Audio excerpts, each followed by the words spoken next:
right? The reading of the indictment. If you notice, two things I will point out to you. The first is the indictment is more about the 17 riot, right? And communications theory. Very little about the 5. The indictment mentions nothing that any of the lawmakers did except by generalization. But the most interesting thing about the indictment, it has a letter, right, from Kivi Bar to Honorable Dixon Sibo purporting to admit. I said this before, I will say it to you again all the time. It's common sense. That's what we use in the law.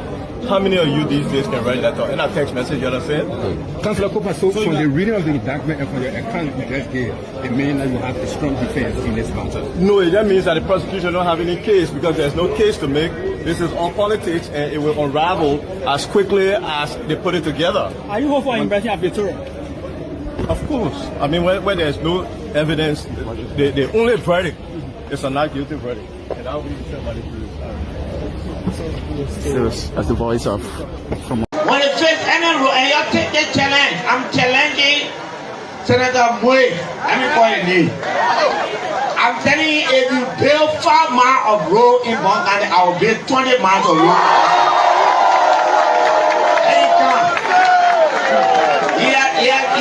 He is the man who is sitting down over. Listen to this. Every year we divide money. The legislature is the one that can say, get the money. You're 31, you're going to do this. You're 31, you're going to do this. Last year, 2024, the legislature divided $800 million US. Senator Moy was one of the presidents that was sitting on top of that decision as Ways and Means Chairman. The thing you bring to your country, somebody can bring that one, then you won't fight that person. This year again, another 800 million. So for the last 2 years since President Boaga became president, Liberia has approved $1.6 billion US. How much of that money did you see in Bongani? How much of it you see in Bongani? Will you believe it when somebody tell you that the person that is dividing that money is one of yours? Then you want to fight somebody who comes to your door, and then you make it the lawyer that your farm and went to. Bongani is not your farm.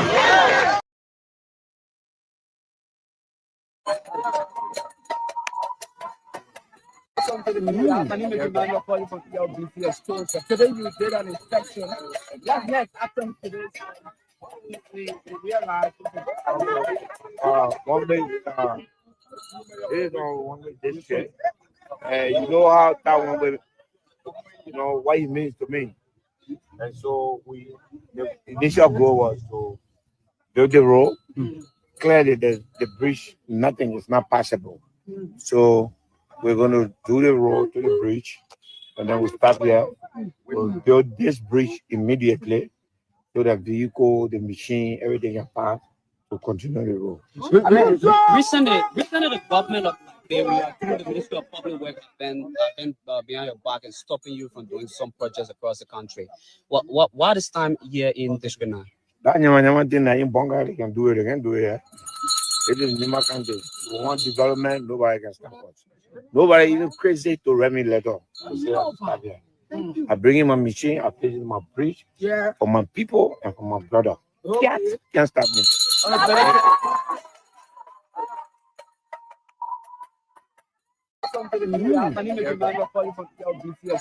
Today you did an inspection. What next after today? We realized. Let me sit down, go take the man who can cost the president up, down, everything about him. Go invite him to LBS to come sit down behind the microphone. And you want me to be director general and take that nonsense? Something wrong with you. I told him, go tell Abraham Gosson, we your friend, he's not welcome yet. I the one said it. I'm the director general here. I said it. And I took the decision. Then they go, you know, the program was not changed. I stopped it with the power vested in me. And you are not welcome here, Abraham Gosson Will. This microphone is not for idiots.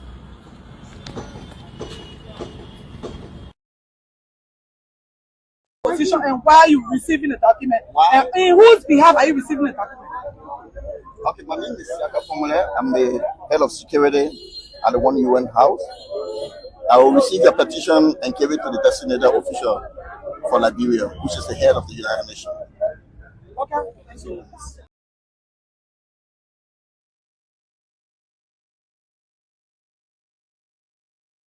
So that there can be a union between the management and the workers. Once that happens, we got no problem. If there are issues with the workers, let us know. You have a right to bring it to our attention, and we will address it. You call them, say, "Well, you can't do that." Like I mentioned to them today, this is a help from people from China. We have to treat them, in a friendly manner. That's why we came here, make sure we talk to you. We want to encourage you. If you got problems with the workers, let us know. We want to make sure that you work in peace and there's no difficulty in the work that you get.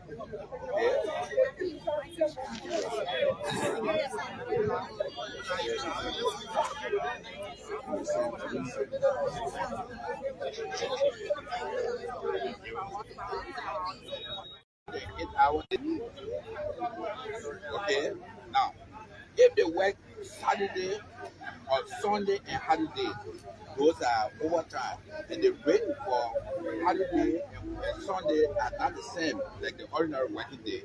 We want you to take note of that. Now, if you have some information, detailed information you want on all the things I'm talking about, we need to visit the ministry so that we have our labor standard division every that will help you to make sure that you still make your step.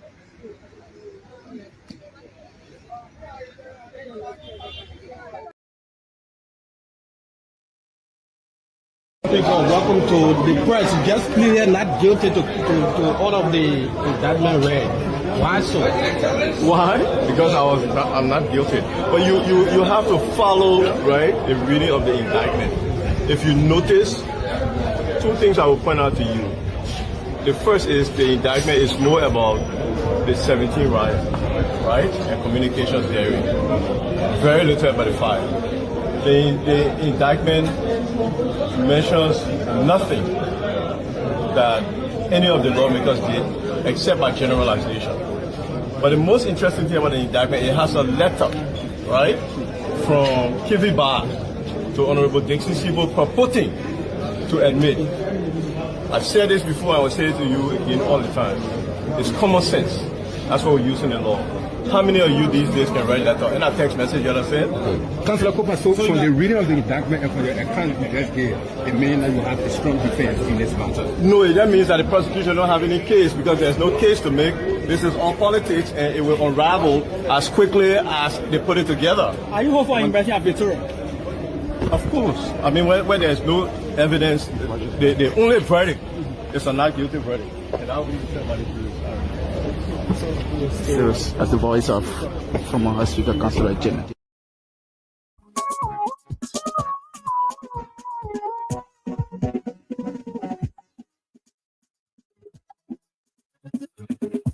Okay, folks, a pleasant good morning and welcome. 6 minutes flipping 8 o'clock. Sorry for coming in late. We were getting some things sorted out behind the scene, but it's all okay now. So welcome. This is the Today Show right here on Spawn 107.5. Better still, the Spawn Breakfast Program. My name is Yekezi Zwobel, and I'd like to say welcome to you, all of you watching from outside Liberia, those of you watching from right here in Liberia and listening via your various monitoring devices. We'd like to say good morning and welcome. We have a very, very delicious breakfast for you this morning. Shortly, we bring you the transportation fares across the country. That is from Monrovia to major cities in Liberia. We also bring you the Central Bank of Liberia's latest exchange rate. We cut across Liberia to speak with our various correspondents. And of course, at 8:45, we speak to Ricky Giblo. He's the organizer of the Liberian Broadcast Media Awards. Yes, he's going to be sitting here as a guest on the platform today. They've been carrying out some nominations in various categories of broadcast media personalities, reporters, announcers, sport writers, and just in different categories. So we want to know the basis of the award,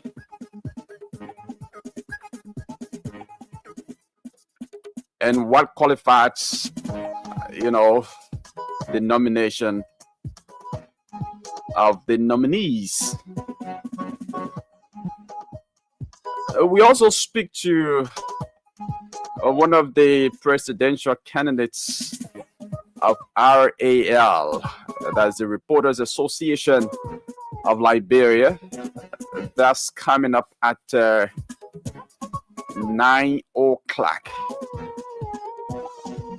We speak to Barclay Kane, his secretary, Blamanto, his vice president, Seti Koye from Nimba County. We have him on the line from Nimba County. They'll all be here to tell us why they want to take over the leadership of the Reporters Association of Liberia. So they will be our guest this morning. So wherever you are and whatever you are doing, folks, keep your dial set because we have a very, very delicious breakfast for you on this Tuesday morning. My name is Yekezi Zwobel. In as soon as possible time, I'll be joined by Sylvester Wowie once he logs into the StreamYard. So be there as we're here. We'll take a very short break. We come back. We bring you the latest exchange rates from the Central Bank of Liberia, followed by the transportation fares to major cities in Liberia. And then we speak to our correspondents. We bring you trending issues. That there are a lot of trending issues in the country. And yesterday there were some trending issues that we did not speak about. So this morning we also be giving our perspective about some of those trending issues on the show. So don't go away. Be there as we're here as we take this very short break to be back with you. Welcome to the press. Just pleaded not guilty to all of the indictment read. Why so? Why? Because I'm not guilty. But you have to follow, right, the reading of the indictment. If you notice, two things I will point out to you. The first is the indictment is more about the 17 riots, right, and communications theory. Very little about the fire. The indictment mentions nothing that any of the lawmakers did except by generalization. But the most interesting thing about the indictment, it has a letter, right, from Kivi Bar to Honorable Dixon Sibo purporting to admit. I've said this before, I will say it to you again all the time. It's common sense. That's what we use in the law. How many of you these days can write letter in a text message, you understand? Councillor Cooper, so from the reading of the indictment and from your account you just gave, it means that you have a strong defense in this matter. No, that means that the prosecution don't have any case because there's no case to make.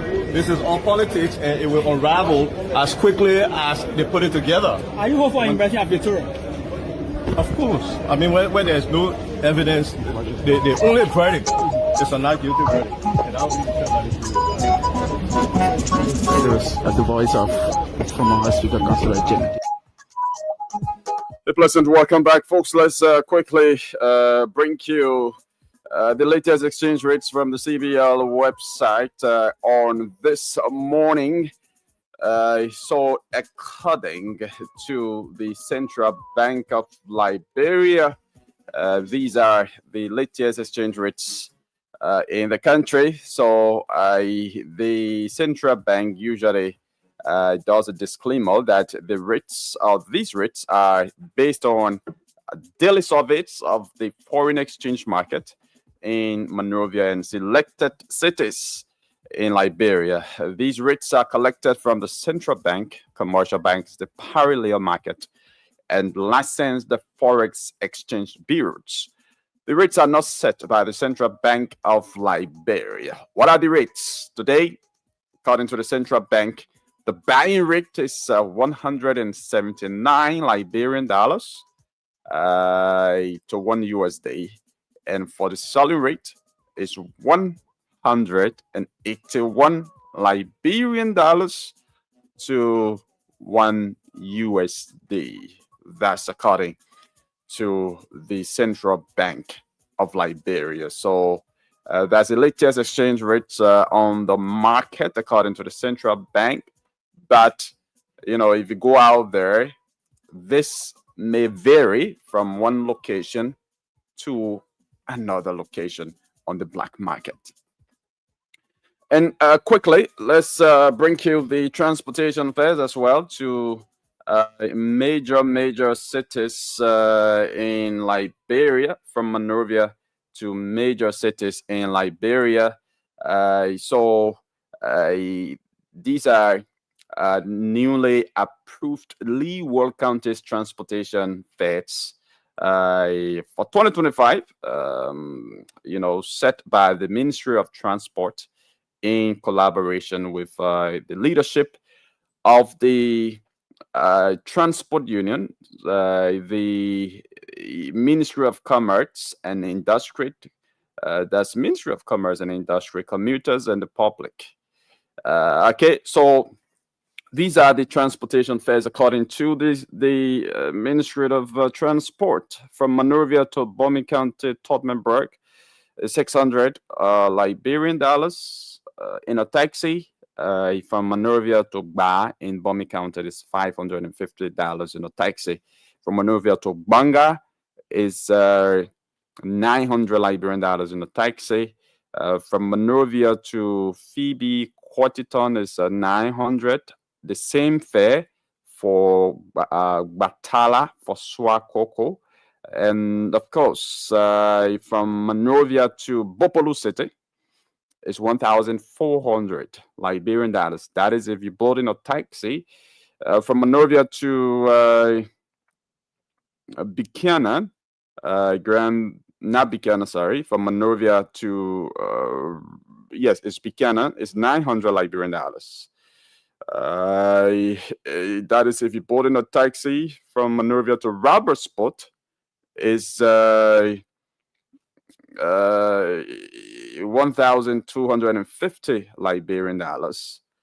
From Monrovia to Zueju, Grangita County is 7,000 Liberian dollars. From Monrovia to Vonjaman is 4,000 Liberian dollars. If you board in a taxi to Zozo is 2,500 Liberian dollars. From Monrovia to Kakata, Magibi County is 300 Liberian dollars. From Monrovia to Habel is 300 Liberian dollars. From Monrovia to Harper, Maryland County is 11,000 Liberian dollars. And of course, from Monrovia to Seneca City, Nima County is 2,000. To Gompa or Ganta is 1,500. To Saklipi is 2,000 Liberian dollars. To Tapetat is 1,200. Yeah. So to Yikipat is 2,500 Liberian dollars. So those are the transportation fares to major cities in Liberia from Monrovia. You just have to adjust the camera a little bit, Sylvester, then I can bring you on. Yeah, so those are the transportation fares. Let's see if we can cut across Liberia quickly. Okay, we got the fares for the buses. So let's quickly bring you the fares for the buses before we cut across Liberia to speak with our correspondents. So in a bus from Monrovia to Bomi County, is Tottenham Break specifically is 300 in a bus.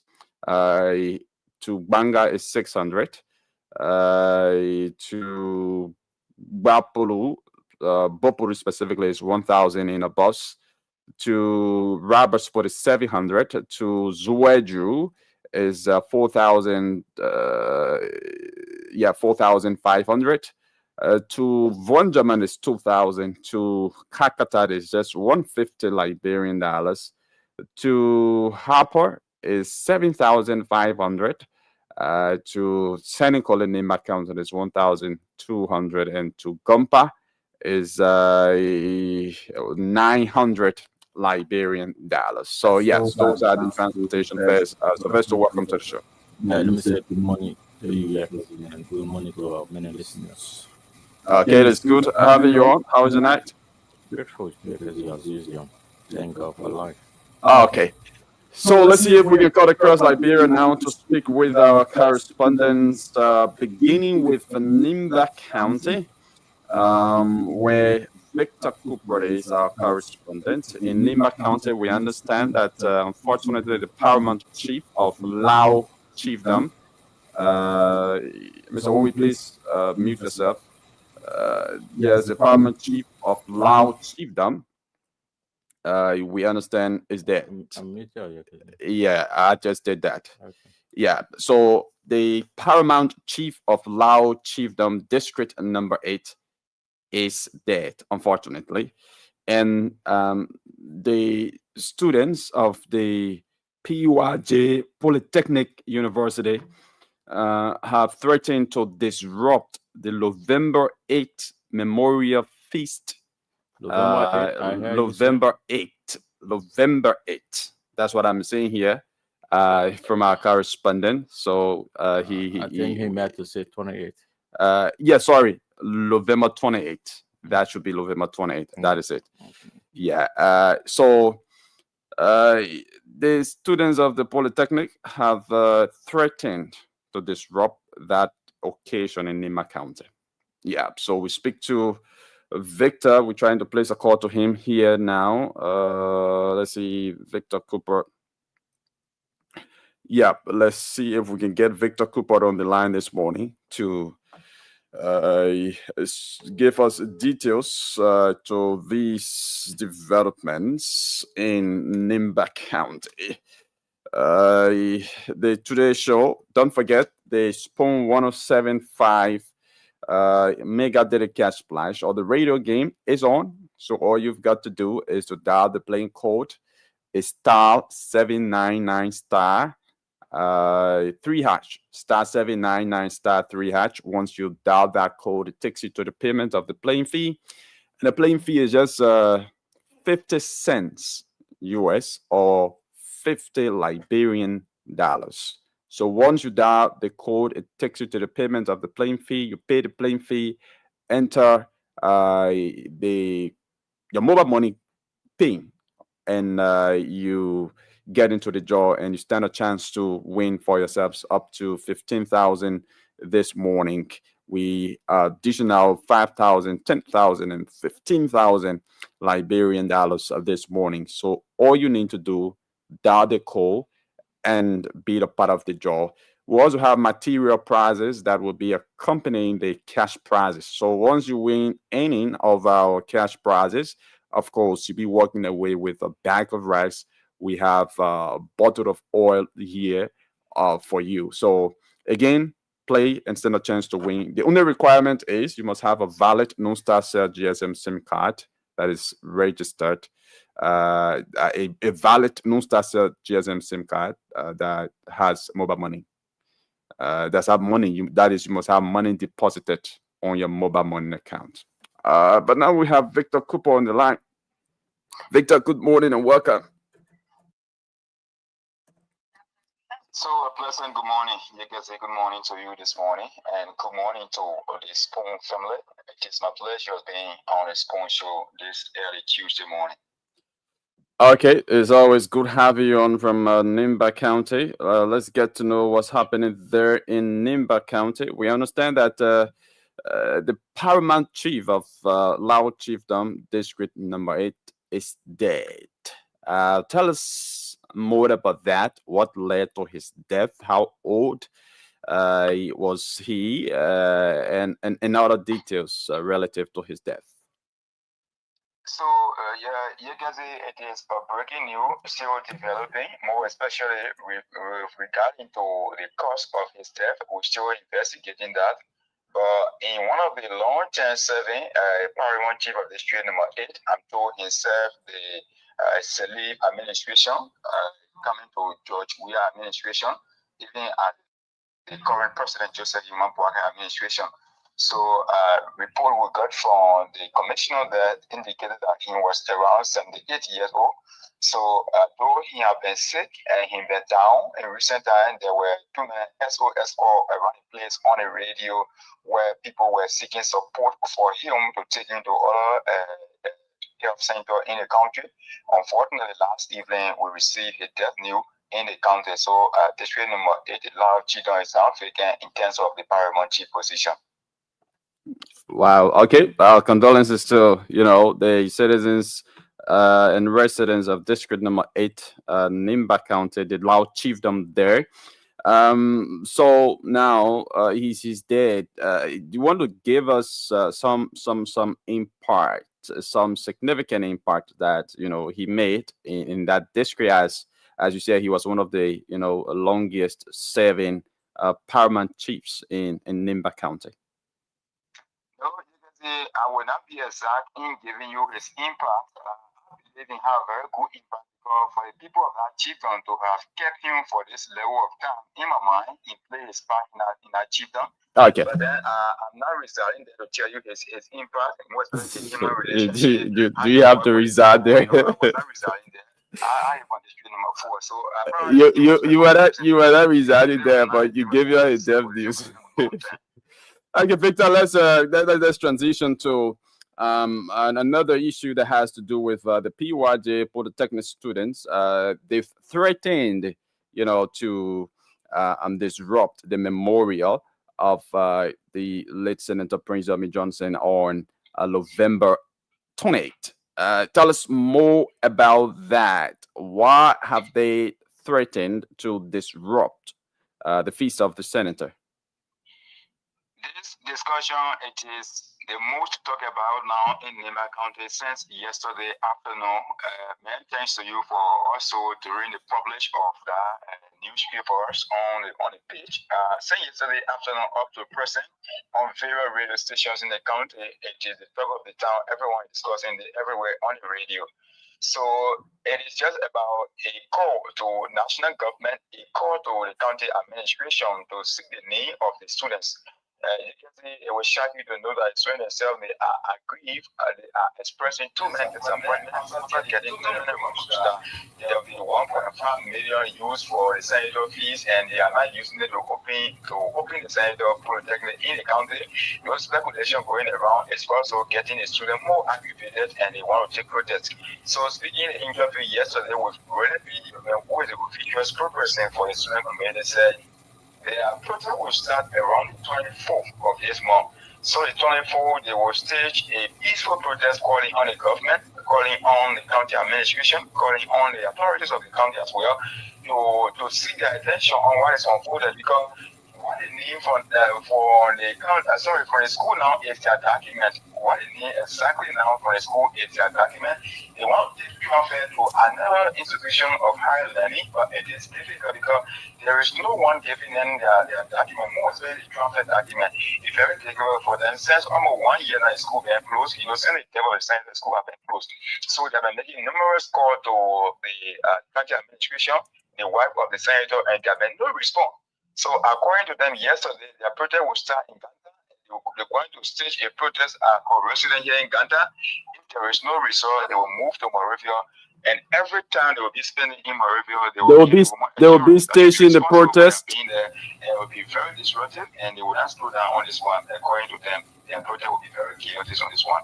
And so, according to them, also the development is coming up. If the fee is not meant to generate funds or reopen the polytechnic, then they seriously going to disrupt the entire fees on the 28th of November of this year.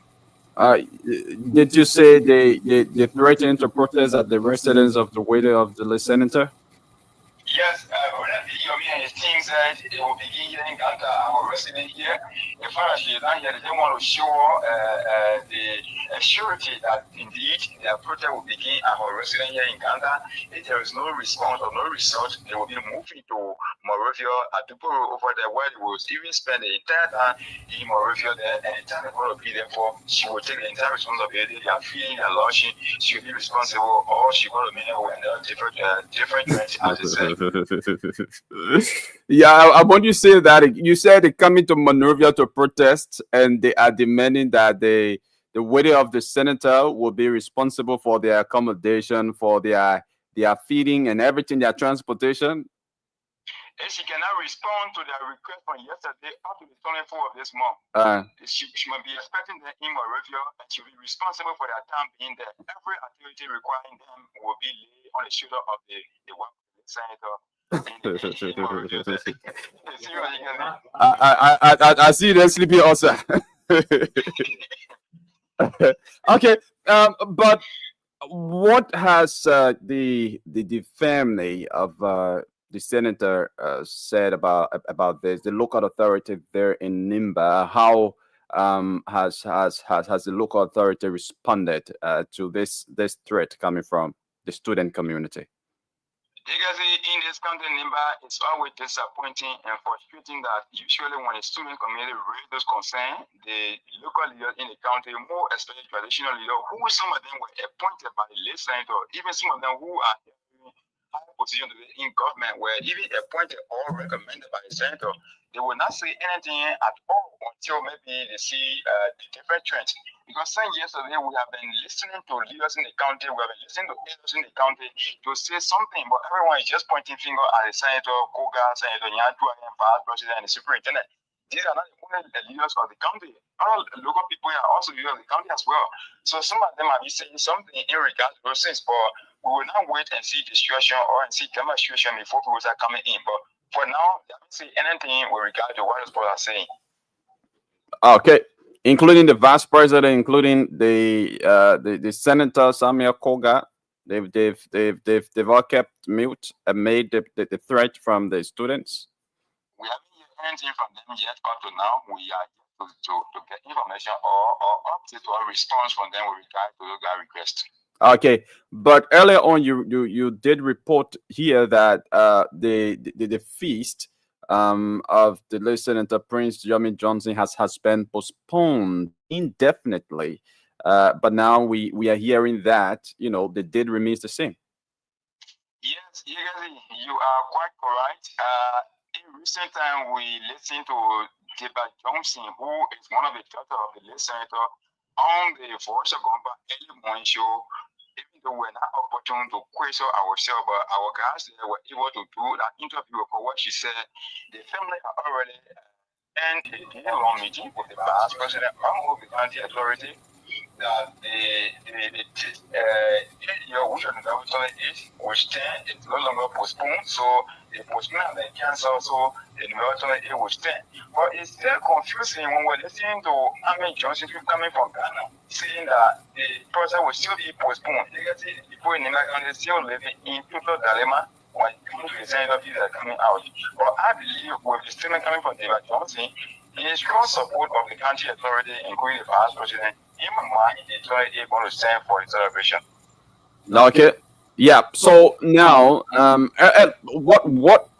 what is the cause of the change of plan, the change of the date, or this foreign tool in rescheduling the date? Because earlier it was the 28th, And you did report here that the Senator Samuel Koga communicated with the Vice President that the feast be postponed in order to settle some family matters and the issue with the PYJ Polytechnic in order to address all of the issues surrounding those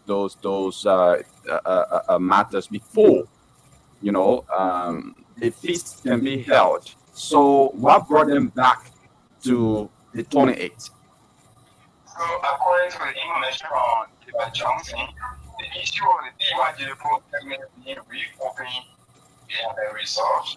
The past president said in his own view with the people of Nema County, including his negotiation with the president, that the government going to take ownership or possession of that institution where they're going to run through the government now in the country. Government going to take full responsibility of that PYJ Polytechnic. The issue of family dispute cannot stop the fees of the senator in the country. What dispute, no dispute, the fees of the senator need to be here because not only it is part of it, whenever someone dies, their fees is always here. From there, people can come up with family discussion. There were a lot of people can come together and discuss family issue. So as we discuss the family issue now ahead of the feast, maybe other people might like that. But once it is in feast, you have everyone coming down to celebrate the feast. So in that gallery or after the gallery, people can now decide how they can settle dispute among them in the family. Just I will be coming in to celebrate the feast. So I think about that. By this reason, people are now resolving to celebrate the feast on the 28th of this month. Yeah, and I'm concerned on what basis the government opt to run the PYJ school. What benefit would the family get? So we still get to get detail on that, but according to the VP, before the government can take initiative of running an institution, they want to settle the family reportedly with 2 million. To settle them down to have at least some family resettlement before taking ownership of the school. But then there will be no compensation or something coming to the family themselves after the school is overtaken by the government. So they are not going to be abandoned, they are not going to be left out, they still have part to play in the institution. So it depends upon where people feel there is no one that can run an institution for the government or complain from the county that the vice president are already here and the school be there or that everything. What you see in my report, the name of the vice president, so it was all these places that he did. But then coming in with advocates and they're pointing to the government and the government take ownership of the school and run it in the county. But I'm sure like there will be compensation to the family on a monthly basis and there will be $2 million given to them to settle them down after they are taking over the school. Okay, thank you very much. There are a lot of questions to ask about that, but let's hold you there because we have limited time. We have to cut across other parts of life. Thank you very much from Nimba. It's a pleasure that you are home, but there are a lot of things here in the corridor. You can see the education sector in the county, Nimba, I'm not but there is a little confusion in the making with parents and other school administration in the county. The defense school resumes at the end of this year. We just ended the first period. We have to do the 1 month period. All of the schools in the county are now proceeding to sports activity in the county. Everywhere you go, we are now moving with football in the right place. So we are playing basketball. The ICO is ONU. They are now even opening the high school now very soon. Well, those have been traditional. Those are things that usually happen during the school year. So what's strange about it this time? Some parents are saying it is still early because today in Liberia, school will be in February and then no more seriously in school. So at least all school by this time should be taking the school more seriously. At least after third period or second period, we can move to sports activity in the county. But I think what we just in the first period is really confident that people are now starting back on school activities, for going for classes league and for going for high school league. You can see upon their return from those places, you will see that most of the exhausted people now have focus on school anymore. So there are a lot of people concerned with military education in the country. Okay, Victor, thank you very much. It's our pleasure. Thank you. All right, thank you for the Upper Nimba County correspondent. I think Victor was coming in very low. I just noticed that. However, I think you were able to get the message. But Sylvester, you listening to Victor. Yeah, Sylvester, you just unmute yourself again. So it means our conversation has been very, very bad on the live.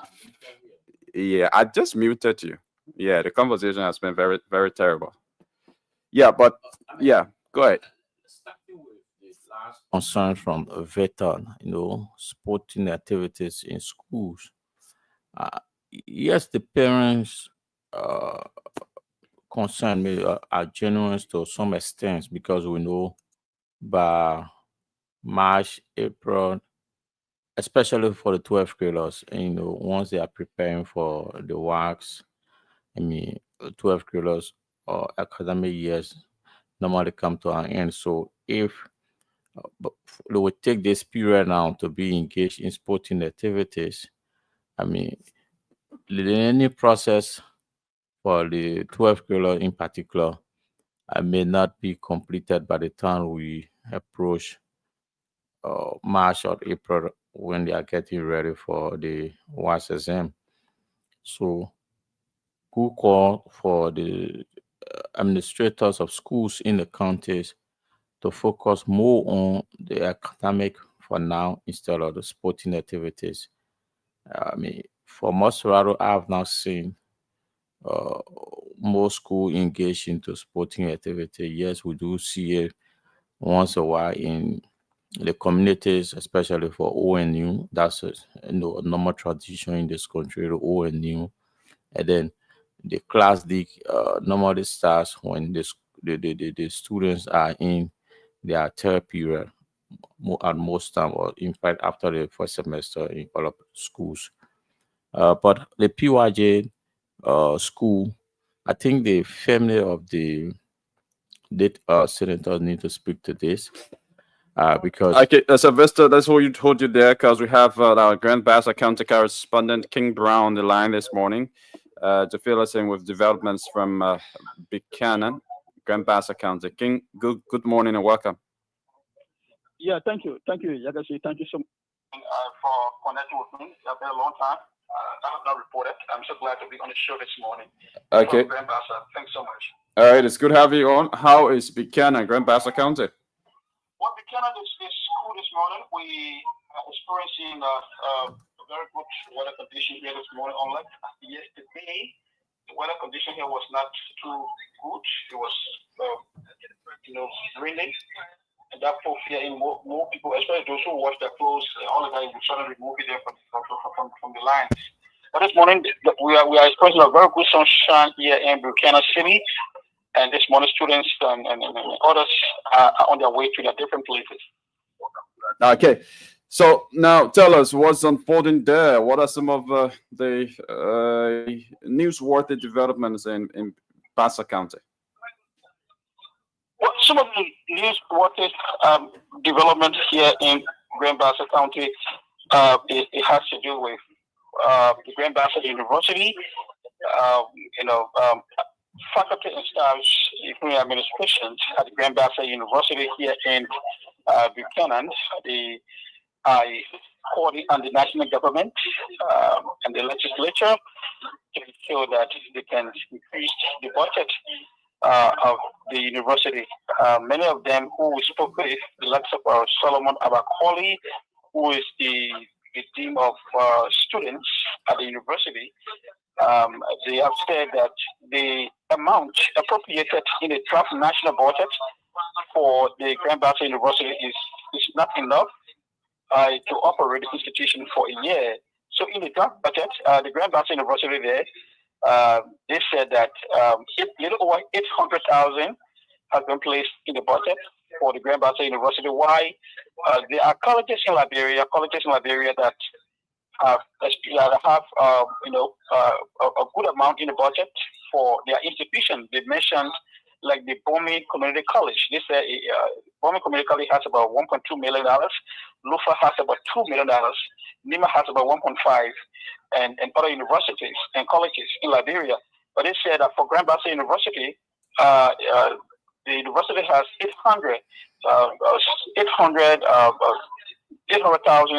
some more dollars in the budget, they said that cannot operate the institution. So they are now lobbying with members of the Grand Bassa Legislative Caucus, including some other individuals at the national level, to ensure that that 800,000 can be increased to at least $2 million for the operation of the Grand Bassa University. So as we speak, one lawmaker from the county here, that is the direct representative of Electoral District 3, Representative Matthew Joe, has hit the ground running. He has put that on the floor at the House of Representatives, and that has gone to committee room for review, and they are still looking at that. But the citizens here at the county, they are saying that there should not be a single lawmaker for it. They are saying that the lawmakers from the county, they all should take this as a holistic fight where they all can advocate for the university to get increased budget, and they should not just be about a single lawmaker taking this and advocating for it. They are also citizens are also saying that lawmakers should not personalize the advocacy to take glory, political glory, or design their campaign messages with the Grand Bassa University budget. But they all should, the 7 lawmakers here from the county, 5 representatives and 2 senators, they all should have their committees and make this a holistic fight where they all can advocate for the Grand Bassa University to get increased budget.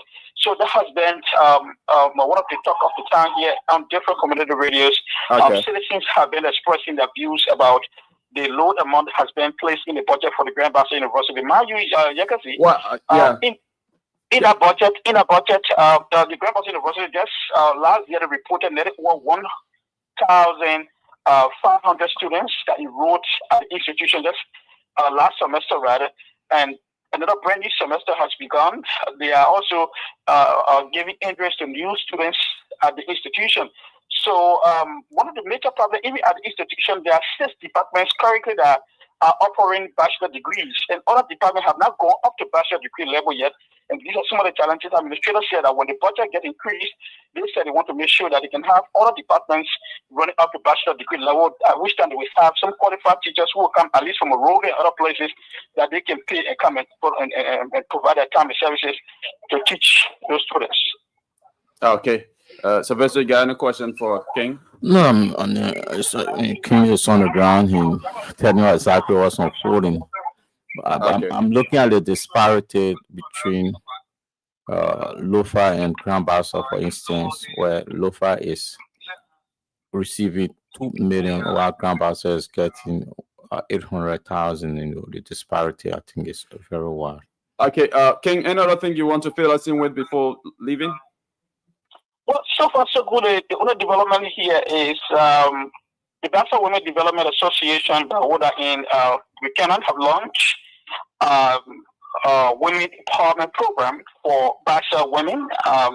That program came from the backdrop after the county administration and Superintendent Guy Johnson gave the rural women $4,000 meant to provide skills empowerment programs for women at the county level. So as we speak, that program launched. It was elaborate.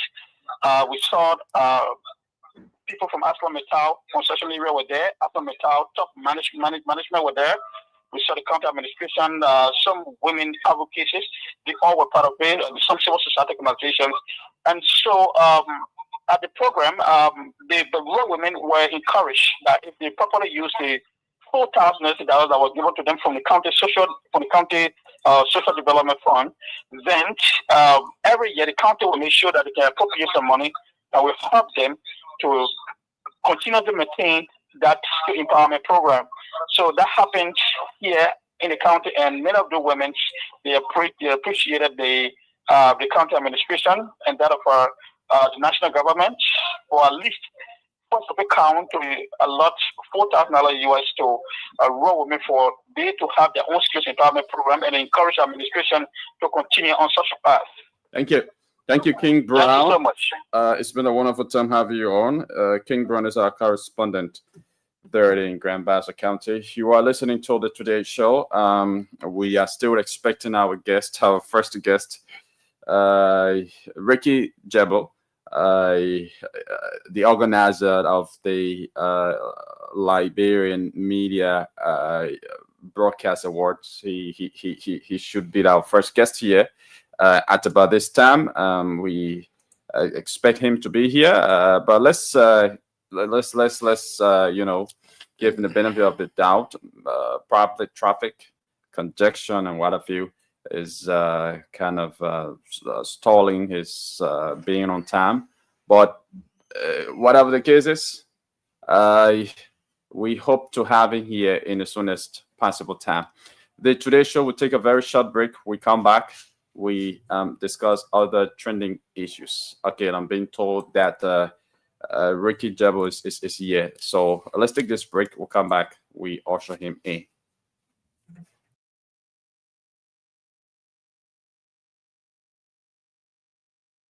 Welcome to the press. Just pleaded not guilty to all of the indictment read. Why so? Why? Because I'm not guilty. But you have to follow, right, the reading of the indictment. If you notice, two things I will point out to you. The first is the indictment is more about the 17 riots, right, and communications theory. Very little about the fire. The indictment mentions nothing that any of the lawmakers did except by generalization. But the most interesting thing about the indictment, it has a letter, right, from Kivi Bar to Honorable Dixon Sibo purporting to admit. I've said this before, I will say it to you again all the time. It's common sense. That's what we use in the law. How many of you these days can write that in a text message, you understand? Councillor Cooper, so from the reading of the indictment and from your account you just gave, it means that you have a strong defense in this matter. No, that means that the prosecution don't have any case because there's no case to make.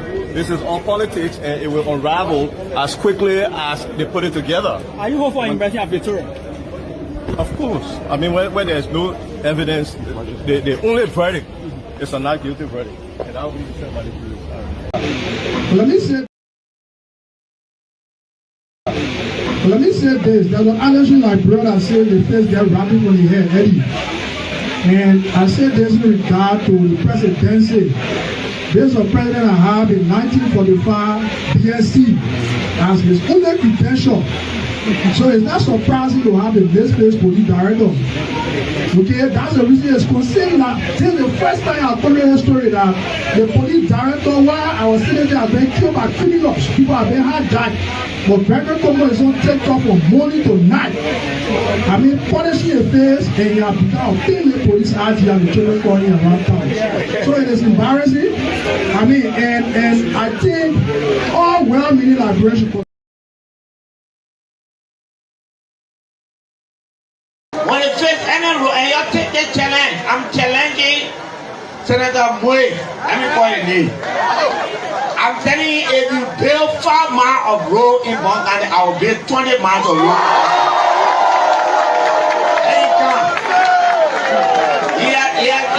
He is the man who is sitting down over. Listen to this. Every year we divide money. The legislature is the one that can say, get the money. You're telling one, you're going to do this. You're telling one, you're going to do this. Last year, 2024, the legislature divided $800 million. Senator Moe was one of the presidents that was sitting on top of that decision as Ways and Means Chairman. The thing you bring to your country, somebody can bring that one, then you won't fight that person. This year again, another 800 million. So for the last 2 years since President Bouaga became president, Liberia has approved $1.6 billion. How much of that money did you see in Bongani? How much of it you see in Bongani? Will you believe it when somebody tell you that the person that is dividing that money is one of yours? Then you want to fight somebody who comes to your door, and then you make it to lawyer that your farm and went to. Bongani is not your farm. People, listen, welcome back. This is the Today Show right here on Spawn 107.5, Better State, the Spawn Breakfast Program. It's 8 minutes climbing up to 9 o'clock. And unfortunately, we were not able to have Ricky Jibble here, but we also have the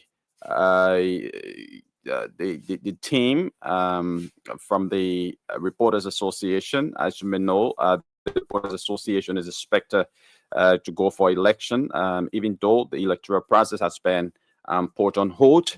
But we'll be, playing host to the Barclay Cannon team. Barclay is opting to become president for the Reporters Association, and he has his secretary, Blamanto, alongside him, and his vice president from Nimba County, City Koye.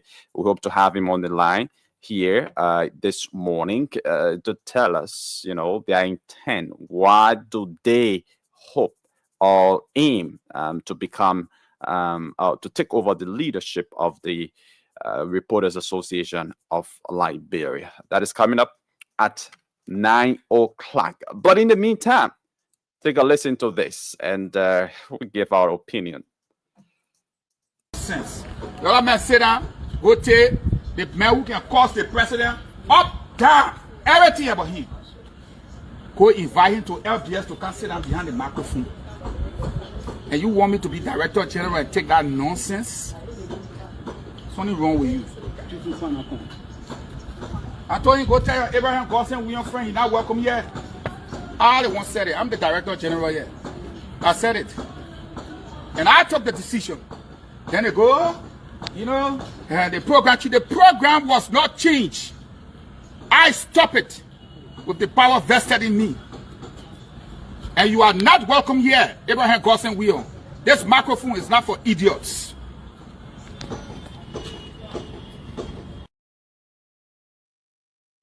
Okay, so that's the Director General of the State Broadcaster, ELBC there, speaking, and this has been trending on social media now, particularly Facebook, and it's drawn mixed reactions. And in Liberia, opinions are drawn by political interest. Like obviously those who do support the Unity Party and this government, they do support the statement made by the Director General of the LBS, and of course those from the opposition community, from the CDC and the rest of the other opposition political parties, they do oppose the statement. And that's the basis on which most opinions I made. But I think we should be making objective opinions. Our opinions should be based on objectivity. And now, this is it, right? So the state broadcaster, is a government station, and a government station belongs to all.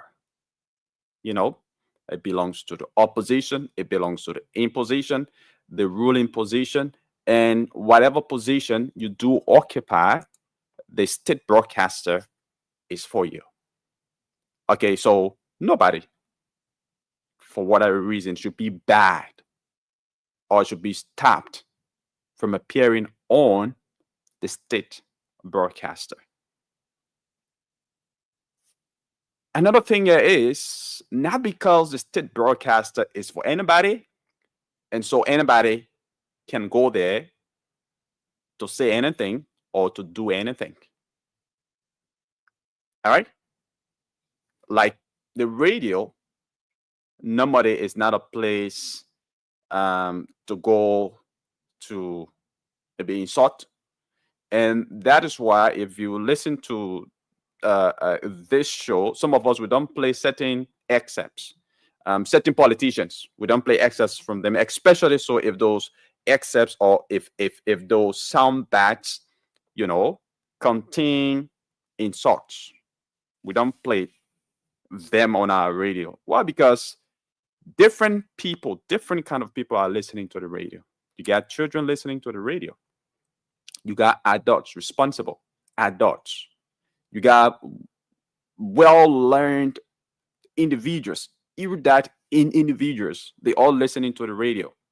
You got pastors, you got imams, different, people listening to the radio. So whatever that goes on the radio, must be tuned for, must be something that will be void of profanity and void of anything anything that sounds offensive shouldn't go on the radio. So now, the statement from Eugene Falcon, I don't actually know, the arrangement that was made at the LBS for AB, Abraham Gosden Weir, to appear on the state broadcaster and all of that,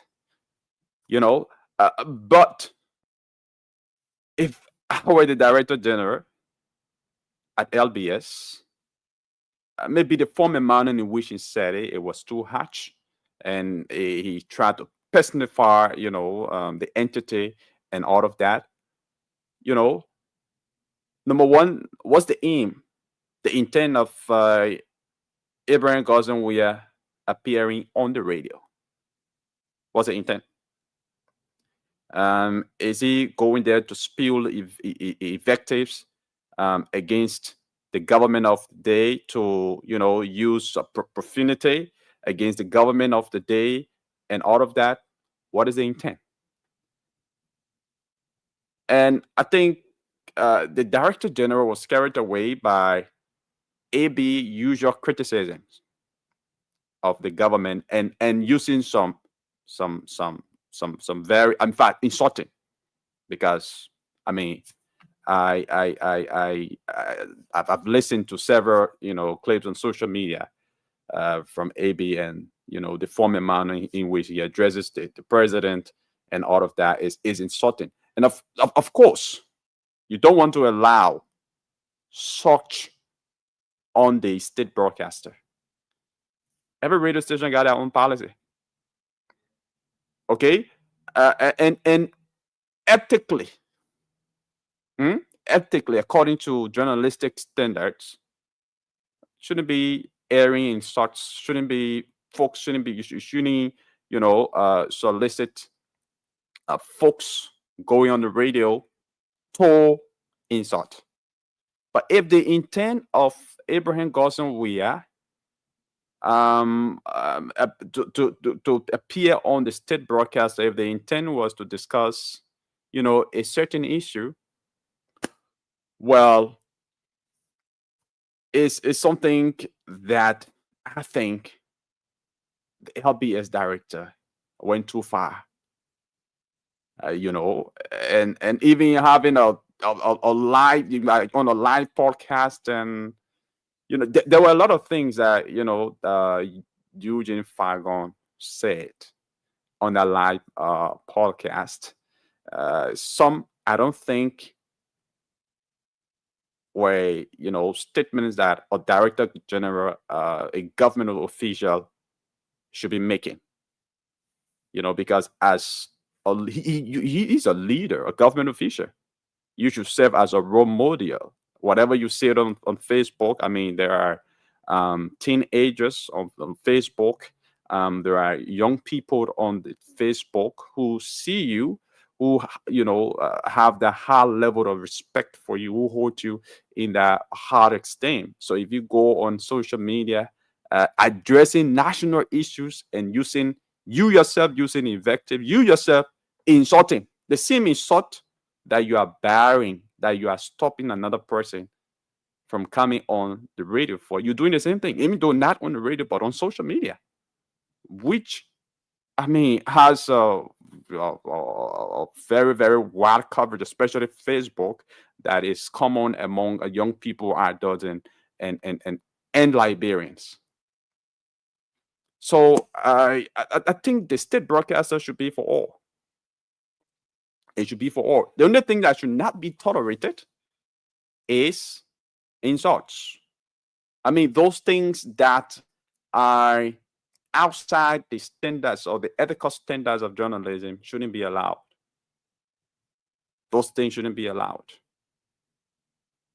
If AB wants to go on the state broadcaster, well, he needs to conduct himself, because that's a quite different platform. All right, that's a quite different platform, and it's not an area where he will go to insult the president like he does usually on his own platform. No. So is some Mr. Wowie may like to weigh in on that just before we take our guess. To some extent, I mean, the radio we know is to inform, to educate, and to also entertain. But the manner of the Director General of the state radio, portray his message, I think it was done in the wrong manner. I mean, you can't stop AB from appearing on ERBC because he uses his own platform, to rain insult on the chief executive. So, in order to pass public sentiment, and try to portray look and stop AB from sitting on ERBC because of the manner and form. He discusses the president of the republic. That was to gain favor from the public. I mean, but AB were appearing on a program that has to do with media. The ERBC has a program where journalists, go to exchange ideas, and why AB was in fact selected to appear on our program is something we are yet to know. Apparently, the host of the program wanted to find out from AB, why he runs his program in such manner and form. We don't know. But to stop the whole thing is because you got an issue with one of your deputies and you try to find a escape route. Yes, I know people in the executive will now want to listen to AB, program, but taking it to ERBC where they usually go to get their information, education and entertainment, and only to listen to AB doing as usual, like he does on his own platform at Kings FM. I think, yes, the director could have maybe portrayed that differently. We know Ambrose Mann, though no reasons was given for Ambrose Mann dismissal as Director General of LPS on former President Johnson Sirleaf, but many attributed it to carrying a CDC program live on the state radio. But then, so some fair look. I mean, the LPS Director General has gone too far. Why, if CDC had used that opportunity to say something different against the government when you had a whole nation locked down to ERBC listening to the program? Yeah, why it is a state-run station? It is controlled by the state. I mean, this is why people want to see the new act establishing the ERBC as a state broadcaster. But again, it will be controlled by the state because they are in authority. They will not want somebody using their own weapon against them. Okay. Yeah. All right, and we understand that. So Hassan Kiau, I think, is the presenter of that program that Ibrahim Weah was invited on. Yeah, and he's also one of the deputies at ERBC. And there's a post from him this morning that that show has been suspended. It says, "Dear listeners, the media roundtable on ELBC Radio 99.9 FM Friday 9 a.m. to 10 a.m. has been suspended. So whenever the program returns, I will inform you. And Falcon is saying, I mean, the program is not suspended, but he as Director General, stopped the appearance of Abraham on the show. So okay, so let's take this short break first. We'll come back. We'll usher in our guest who are contesting for the presidency, the Secretary General position of the Reporters Association of Liberia. Let's take this break to be back.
Welcome to the press. Just pleaded not guilty to all of the indictment read. Why so? Why? Because I'm not guilty. But you have to follow, right, the reading of the indictment. If you notice, two things I will point out to you. The first is the indictment is more about the 17 riots, right, and communications theory. Very little about the 5. The indictment mentions nothing that any of the lawmakers did except by generalization. But the most interesting thing about the indictment, it has a letter, right, from Kivi Bar to Honorable Dixie Sibo purporting to admit. I said this before, I will say it to you again all the time. It's common sense. That's what we use in the law. How many of you these days can write letter and a text message, you understand? Councillor Cooper, so from the reading of the indictment and from your account you just gave, it means that you have a strong defense in this matter. No, that means that the prosecution don't have any case because there's no case to make. This is all politics and it will unravel as quickly as they put it together. Are you hopeful for invention of Victoria? Of course. I mean, where there's no evidence, the only verdict is a not guilty verdict. And that will be determined by the jury. Serious as the voice of former House Speaker Councillor Janet.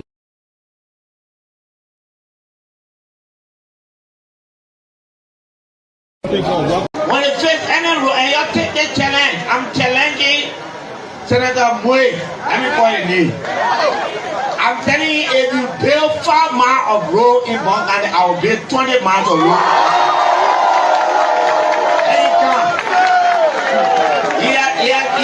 He is the man who is sitting down over. Listen to this. Every year we divide money. The legislature is the one that can say, get the money. You're telling one, you're going to do this. You're telling one, you're going to do this.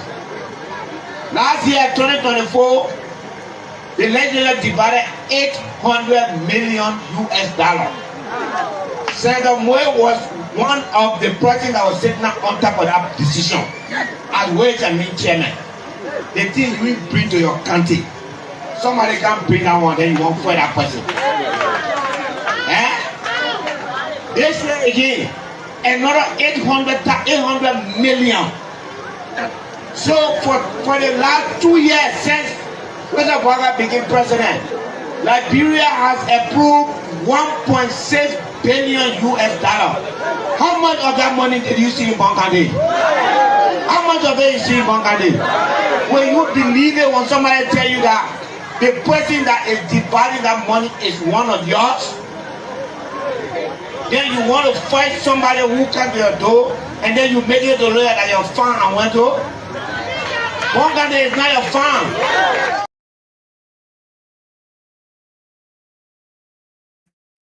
Okay, a pleasant welcome back. You're listening to the Today Show right here on Spoon 107.5. This is the Spoon Breakfast program. My name is Yekezi Zobel.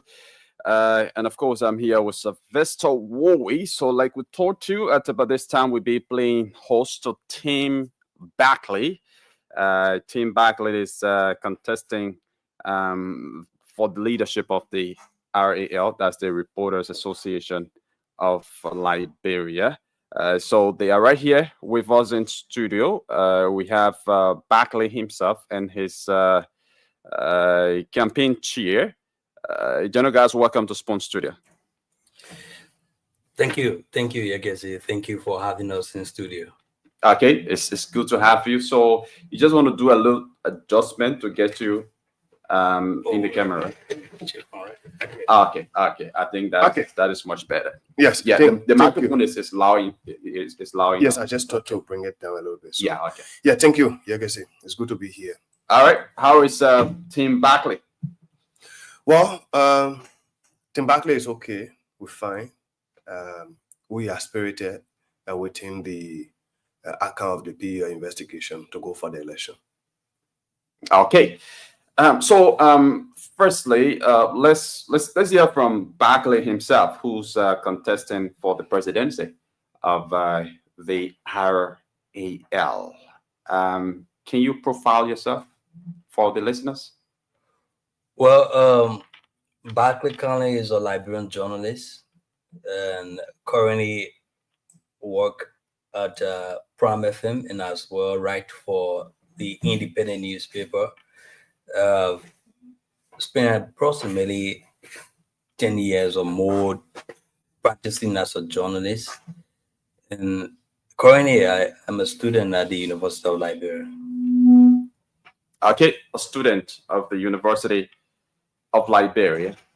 And one may ask, what did inspire or what's the motivation for taking over the leadership of, for wanting to take over the leadership of the RAL?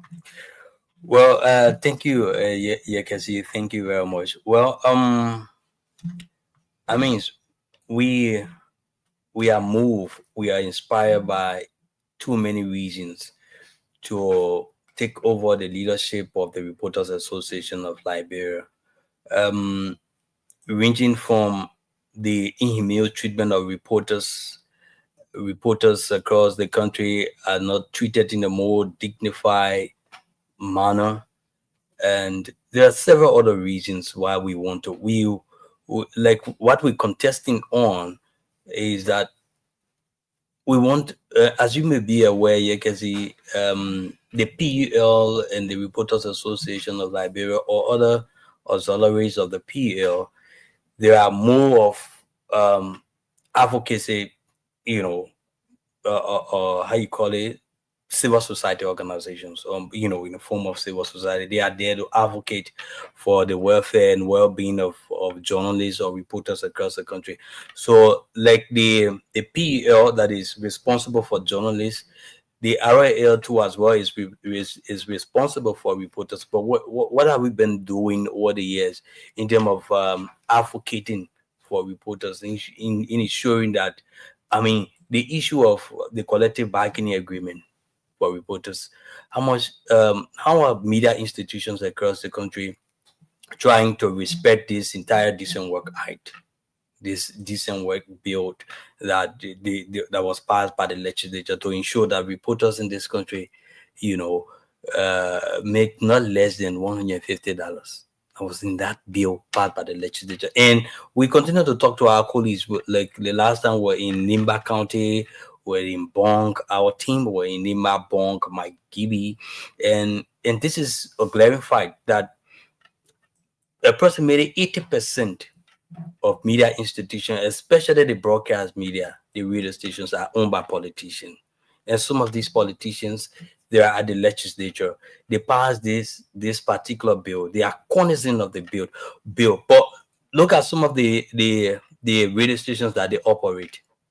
How are they treating reporters? Are they treating reporters in a more dignified manner? Are they treating reporters? So, due to some of these reasons, we are moved to ensure that we lead the advocacy for the well-being and the welfare of reporters across the country. Okay, but I do understand that you were a component of the past leadership. You say a component of the past? Did you form part of the? I wasn't in leadership though. Okay. I wasn't in leadership. You had. Did you play any role? But you can say you're a reporter. You know those who were elected. William Toba was elected as president. Yeah, Wilson Deka was vice president. Agustin Sarr secretary. Bobby Timber, and Esther Johnson. So national secretary. Those are the 5 elected What leaders. role did you play? In the past leadership. In the past leadership, I supported Willie. Okay. As president. In fact, I served as the secretary general on his campaign team. All right. And then afterward, doing his mission of some of the committees, he pleased me on the welfare committee. As secretary general of that committee. And we have a female who was the chair for that committee. And so, but that was after he was elected. After he was elected. Okay. But again, so it means you did form part of. He played a role in. I was appointed, right? You were appointed. Yeah, I come here. So I was appointed. Okay. Now, appointed as what? As secretary. Yes, following the resignation of fire. No, he was appointed as secretary on the welfare committee. Now, you had the chairperson, you had the co-chairperson. But, after the appointment, when was the last time you ever heard about any committee of the area or even the leadership having a general meeting? So, you all feel together. If I'm getting you well, the failure of the past administration, you were also part of that. But the past administration.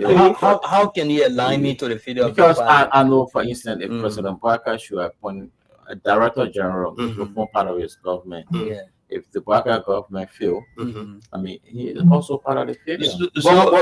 Let me come in. So let's understand this, right? Yeah. President Bouaka, for instance, like you said, won the election in 2023. Appointed, for example, Mr. Eugene Facon as head of the LBS. Eugene Facon, to some extent, right, has transformed ELBC. You know that. You've seen the building, whatever way it may be, but he has done some level of work. Maybe in his area, he achieved everything he needed to achieve, or the public wanted him to achieve. The president failed in some other areas. Are you telling me that Facon has failed? No. Will you tell me because for former President George Weah to have been replaced? Let me let the question is, what impact? What impact did Backlund made in the position as a secretary for Yekezi, you cognizant of the fact that every president usually had this retreat. You have cabinet retreat for a cabinet. So the president is under that mandate. Probably might not be mandatory, but to ensure the effectiveness of your cabinet. To ensure the effectiveness of your cabinet, you call for this retreat. But then the question goes back to you in the media. When was the last time that the president of the Reporters Association ever called for even a leadership retreat or leadership meeting? How many times? So it all boils down to the presidency. I was in the leadership. I was just appointed. It was up to me. If you ask me bad, what have you done? If you ask me what have you done? If you ask me bad, what have you done?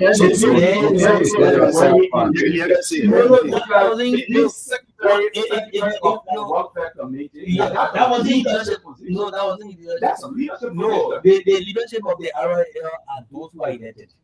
That's the leadership. I mean, those are the leadership. I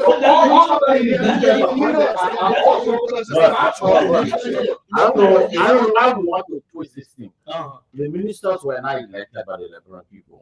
These were people President Bouaka handpicked. Right. So let's go. They handpicked you to form part of his leadership. So you were part of leadership.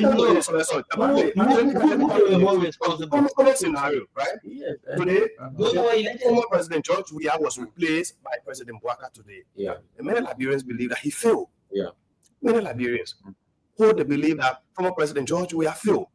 People still hail Herman Glasgow as one of the best performing presidents. And that is what I'm this question. Now, are you telling me that the failure, the quote-unquote failure of the former, because I want to be very careful, the quote-unquote failure of the former president, as everyone believe, or many Liberians believe, will you align or link Herman Glasgow to that?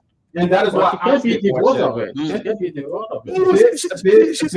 Based on the scenario, that is why I asked a specific question. In the role, in the position that he was appointed to, what positive impact did he make?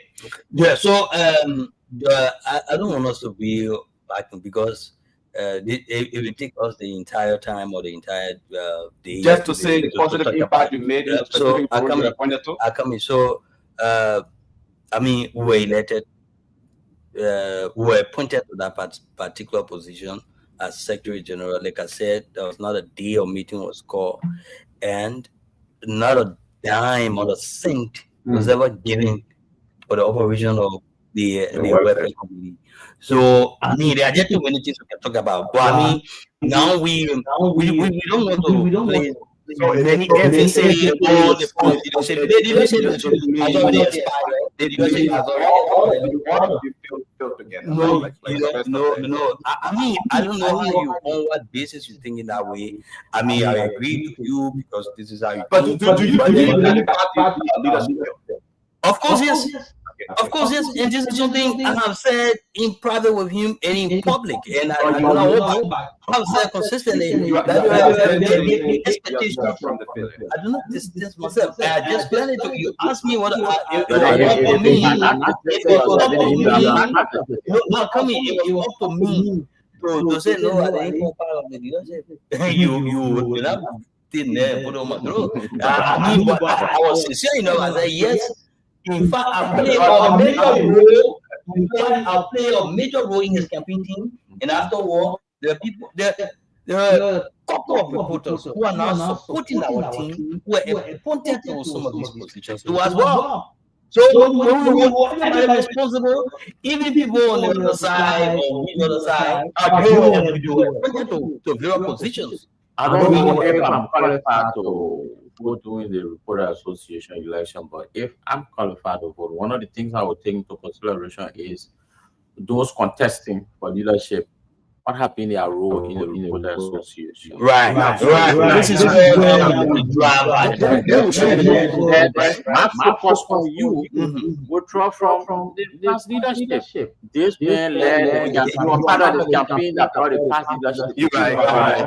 And he was even appointed to the welfare community. And that leadership failed. So how can I? You have a meeting with leadership failed. That would be something that would tell the reporters. And this is what I continue to say. If you look at the RIL leadership, the RIL leadership is not based on committee. Go check in the constitution. The RIL leadership is not on committee. Committees are just people who are there to support the leadership. I know that. They We are not part of the leadership. They're just there to support the leadership, but they're not part of the. I mean, like the PUL, you have other auxiliaries, right? Yeah. You have other auxiliaries, and these auxiliaries, according to the PUL constitution, they've been supposedly by the vice president.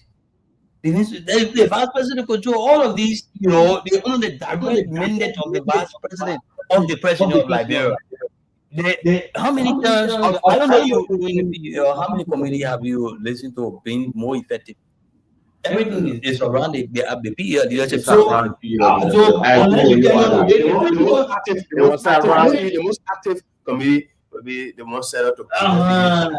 And in fact, every other thing that they should do, I mean, they should get authority from the president of Liberia. Now, outside the RAL, right?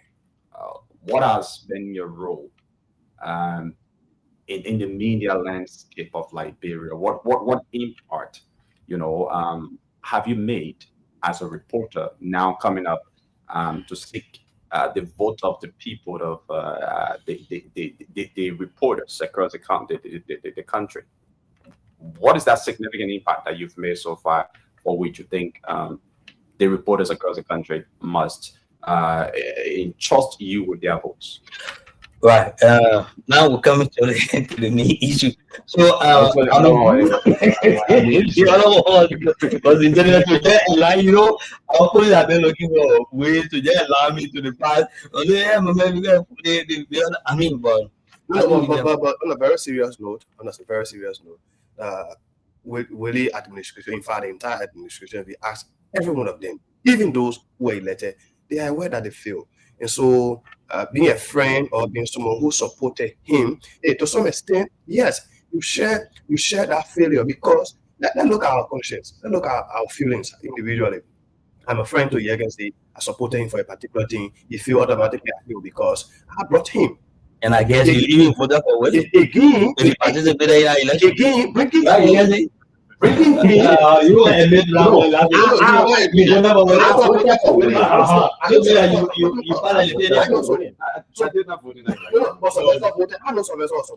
I was the deputy campaign spokesperson. So I know more. Most of the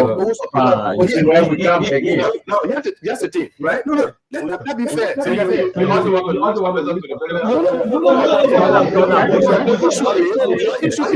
a person supporting another person who maybe you felt I would have done something better, and that person feel you share the failure right automatically because you brought them and they did nothing. So you share the failure. Well, you cannot link his failure, his leadership in aptitude, for example, to another person, because you could be my brother. Our trust in leadership will never be the same. Mm-hmm. And that's one thing I continue to say to colleagues. The reality is, yes, if you ask me, maybe you share the failure already, I'll say, yes, I share the failure because I projected him. He let me down. Okay. So yeah, yes. Since 2018, I don't know whether you are aware about this Young Journalists Association of Liberia. I founded that group in 2018, and that group was an advocacy group in Tenerife. That was back even before we became president. How effective has been that group? Oh wow, okay. But a couple of your colleagues who were here to this institution, they are member of that group. So that group even the current chair on the other side. Mm-hmm. So that group was intended to lead advocacy for reporters. So as you may be aware, in 2019, during the COVID-19, you had this quote unquote essential staff and non-essential staff. So we reminded the government that to say, okay, media institutions, there are non-essential staff and essential staff. We thought that there was something intended to deprive some of our colleagues their job, and I mean, some of our colleagues lost their job because imagine you calling Yakasi non-essential staff. They say, "Mama, go home. Where we'll call you." You know, these are some of the advocacy we don't talk. We talk for some, but then unfortunately, the government they didn't listen to because it was part of the regulation. Yeah, so government did not, but we thought that could not, if it shouldn't be affect reporters, because I don't know which institution you say reporter equal reporter non-essential. Well, even here, no, they were not referred to as no, the government said essential staff and non-essential staff. Yeah, that was what the government said. So some institutions use to it was meant to decongest the yeah, so we were saying it was a means for media institutions to just cut down staff and allow some of the reporters to sit home.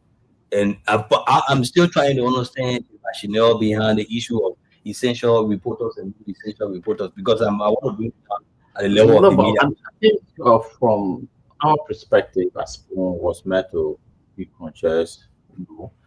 So you what do we do? You had no essential reporters.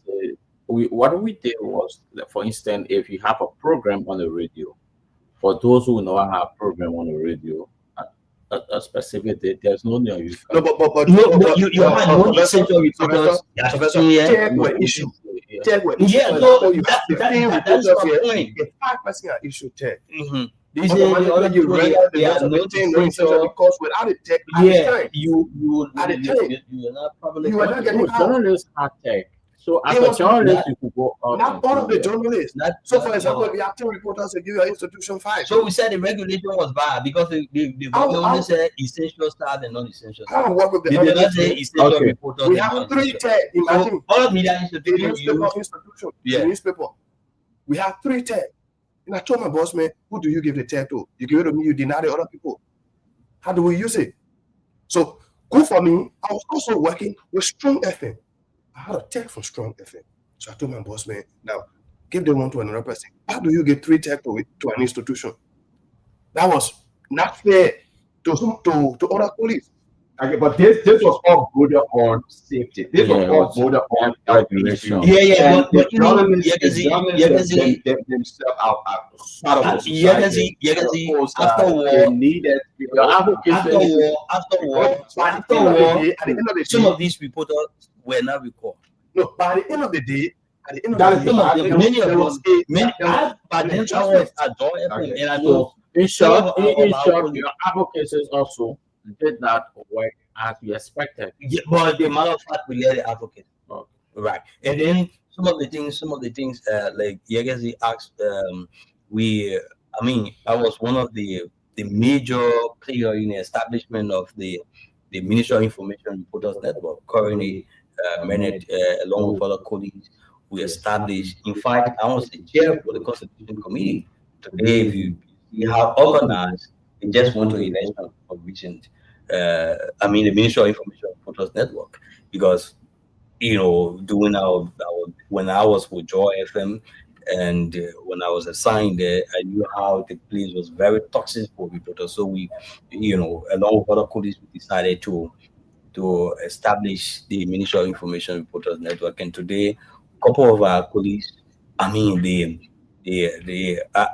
feel proud when I go at the Ministry of Information and appreciate the way they conducted themselves. And I think that we made some impact there at the Ministry of Information. So several issues. In fact, the New Journalist Association of Liberia was not only intended to advocate, because as you may be aware, some of these some of these students, when they graduate from these media institutions, like Peter Kokwe, the Professional School of Journalism, some of these media institutions, the Emmanuel Dime Media, some of these students, when they graduate and they come to, for example, Spoon FM for internship. Spoon FM will just getting, for example, now, getting a microphone and say, go in if you go and get story. They don't know where to start from. So that organization was also intended for the young guys who come in the field, to mentor them. When they get in the field, they don't know where to start, they don't know who to ask, and then they just go lay down, record, and start to record. They don't know who to record and all of these things. So that group was intended to mentor some of these guys who just graduated from the media institutions and the radio station or the newspaper, getting a recorder, go and get in the field. So we help to mentor several students who just graduated. Several of them, I think they can attest to. Okay, let's follow up. Yeah, because let me just do a follow up on your concern. You raised outside the media.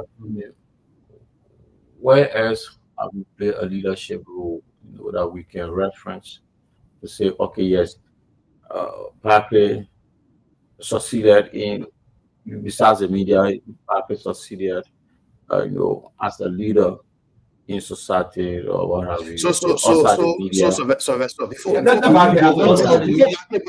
Barclay go to that, Barclay is aspiring for a position in the media, right?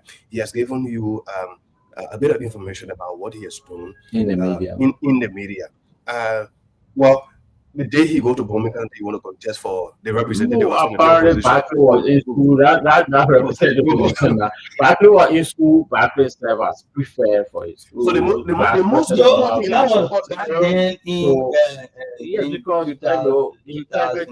I graduated from. Yeah. So let me just give you maybe just an example. I back in my county, Bomi County Clay District specifically, I led one of the biggest youth movement called the Youth for Better movement in Clay District, Bomi County, where you have thousands of young people. I established that because from most of our Bomi is just 30-minute drive.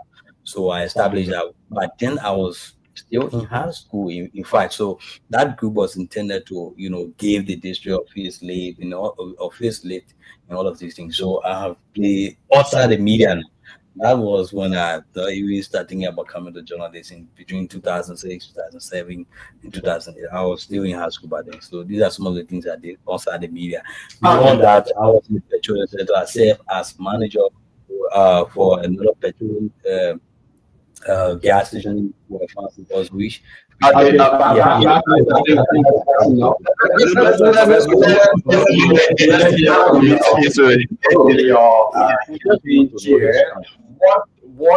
agenda are you taking to the people out there? What's the manifesto? What is the content of the manifesto? Well, the team has been projected on ROAL, the acronym for Reporters Association of Liberia. Okay. Now, our intent is to revive the Reporters Association of Liberia. Over the time, I didn't have to tell you, you and I are aware that for the past 3 years or so, not much has been heard about the Reporters Association. When was the last time you heard Reporters Association organizing a meeting? When was the last time you heard Reporters Association imparting reporters across the country? No, beside the PUL, we issue one statement with a single template and just remove against the important Anthony Jeffer. And maybe that's just condemnation. You change what happened to that person. Either he was beaten or he was harassed or so. And so we intend to revive the Reporters Association. By reviving the Reporters Association, it is by reaching out to every reporter across Liberia, restoring the dignity, the lost image of the Reporters Association. Today, if you check our team, first of its kind, I stand to be corrected, but I am sure this is first of its kind to have the second person in command in leadership from a far away county, Nimba County. And so that's it. Yakazi County is far away from. No, we're talking about far away. Yes, you pass by 2 different counties before reaching Nimba. You haven't mentioned Yakazi. You don't have to put me against Yakazi, I beg you. So you have to pass by Mangibi, you pass Bon County before getting to Nimba. Now, if you're Mangibi, I'll tell you right here, we have had people, somebody from Bomi County on 2 occasions. All those were Assistant Secretary and Financial Secretary position. Now, we went to Nimba. The next thing is to advocate. Like Barclay said, my brother, the most struggling in the context of every other person or belief of every other person in this country should be journalists. It should be. I'm not saying it is, but it should be journalists. Have you talked to somebody and they ask you to put it in your spoon? When you call the cost to them, they say, my man, I just 5 minutes when you put it. Imagine just a 5 minute, take that to BBC. 5 seconds, that person is read. Or you bring it to Liberia, they take 5 minutes and they say no and nothing. In fact, for you to even sit and write a story, somebody say all the things they're supposed to say. You go sit down to write, and the person say, "Man, check for you to write something," and you go say that, "Oh, the young boy just say that your work not hard." So they feel that he's supposed to get something for it. Beyond that, they also gave us the opportunity to get to radio and get to newspaper areas. They are the ones who are responsible for the ill treatment we go through. In fact, they are the worst people I have ever seen. Your boss, Excuse me, sir. I don't want you to let yourself into trouble. Excuse me, sir. I don't care. Don't think about me. Don't think about me. Think about every other journalist. So here's the thing. You want me to talk my story. I'm talking the story of every reporter. Look around here. About 60% of the media institutions you know around here can owe their reporters for more than 6 months. But when somebody owe somebody somewhere for 1 month, then we ready. Bad labor practice, for example, at Beer Mountain. Bad labor practice at Sarah Meta. Bad labor practice at the other place. So how are you going to change all of it? You are only explaining the problem. So I'm telling you, the first letter in our platform, Okay. is to advocate. How do we do that? You think we take cutlery and carry it to somebody and still put it to your throat? We not take gun. We're not going to start making noise just around the place. We'll start to sit with owners of media institutions, because you know what? We are journalists. We should have you on record for the first time. We sit with you. We will negotiate. Listen, when advocates say you don't just go and start fighting, you have to negotiate. It's give and take. So we negotiate with you. Hey, my brother, this profession, you understand, it's a noble profession. It's a diplomatic profession. You don't expect your reporter to go around with brush shoe. No, he represents you in the first place. With tear trouser, no. You expect your reporter to walk from maybe Bannersville or Johnsonville, where I live, to come to town. You want him to be at a particular program, but if you want him to be at a particular place, now you say, I can send you transportation. No. Be able to pay him. Even if you need the transportation to send him, he's available. We negotiate. Consistently, we do that. We engage the owners of media institutions. When they refuse to listen, the Reporters Association is a legal institution. We can sue, we can be sued. So don't be surprised. I'm not saying no money, or they will start taking everybody to come without going to sit with them. No. Because we'll be in the interest of the reporters, we have to go and sit with their bosses, arrange with them. For example, my colleagues were using Spoon. And most of the time when we to a particular institution, we use that institution. Hey, I'm not saying Spoon FM, but for example, if there's a problem in Spoon FM, the last time, let me just take you back a little bit. The last time some colleagues had issue at Banner FM. My brother, you take somebody in for a little or nothing, you tell the person, my man, we're starting you with $50. My man, hey man, in this profession, somebody's supposed to be making $50. Then the person advocating for somebody who is making $1,500. They pay that person for 1 month, they will make it loss. But we're making $50, then they pay off for 1 year. No problem. You pay somebody for $50, you say, oh, starting with you. I mean, after 6 months, we increase it. After 6 months, no increment. After 1 year, no increment. The person raise issue. They say, oh, since you told her this is supposed to happen, it's not happening, we take an issue with you, we're dropping our pen. We're not writing. Now the person will come 1 money and say, oh, because you're not doing it, we dismiss you. Against your right, against your will. The people to complain to the PUL. The PUL invited the leadership, the management of that institution, Banner FM. I am telling you, that one example that's straight in. They invited those people because the CEO is a representative. He pays call to the president then. A conversation changed. The president told our police. The president of PUL. I'm telling you, the president then, Mr. Coffee, agree and sign with the management that our colleagues should write a apology letter because they complain in the chat room. You think a journalist is supposed to be treated like that? No. The PUL will stay on girl because the colleague had records to sue that institution and they would have paid. But because we feel that journalists in the country are supposed to be baking people, they're supposed to be struggling, they're supposed to be suffering, and that's how we let that. And I call you asking me, including your boss, I don't want you to get yourself into trouble. Don't think about me. The next thing is let me have to be very brief. Yes. The issue is, let me tell you, sometimes you have to be very, very brief in discussing some of the issues. But you have to take it, you have to stretch it a little bit because people are listening, they need to understand what is going on. Now, the arrow, I just told you the arrow to revive. I talk about it, the A to advocate. And what are some of the things we do? Now, we intend to provide a more dignified leadership for the Reporters Association. How do we do that? In fact, decentralized leadership. How do we do that? We went to Nima, we took a guy from there to be vice president to Barclay. That guy will not be on committee. That guy will be directly participating into the day activities of the Reporters Association. The brother can go to Range anytime he wants. He can go to Ball County anytime. So he comes to Monrovia if he wants to for leadership meeting. If there is a need for them to have online meeting, they have. Now, we will take the leadership to the counties. We establish cells. They are coordinators. But how many times have you heard about coordinators from one county, Reporters Association? But we intend to make it more effective. How do we do it? We tell you, hey, the coordinator, we need 2 persons to be added to you to make a leadership here in this county. Okay. On a quarterly basis, you report. Now, do you know how many reporters you have across the country? You can see, no, you can't tell me Sylvester, no, you've been reporting for no, but you don't go. You know the reason why? Because lack of leadership, the people will perish. So you don't even know. Thank you. We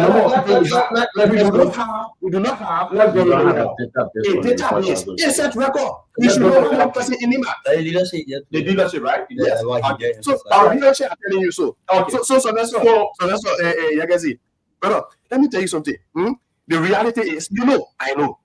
Journalists in this country, people feel we the ones supposed to suffer. Even our bosses are the ones who suffer all more. But they want also write. They put it on the front page. They put it in the lead. Let's look at the advocacy. You talk about, going to sit with media owners, to advocate for reporters. One may say directing advocacy, to the media owners. That wouldn't you should be directing your advocacy, to the government of Liberia to institute measures to put laws, to create laws, Pardon?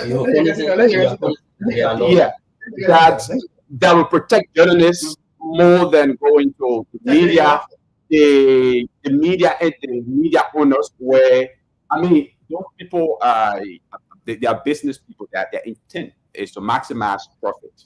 So, you said pardon? You said to protect the rights of journalists. The rights of journalists. Of course. So what are we talking about? Journalists to protect our rights. Okay. Are you aware of the KAR? The KKR? Are you aware? You talking about Trevor Martin? You know the one that was passed recently by former President George. Are you aware of the Trevor Martin Declaration? Okay. Those are all laws to protect journalists' rights. Okay. Now, maybe you want to talk about government instituting policy or measure to ensure that journalists are policies, right?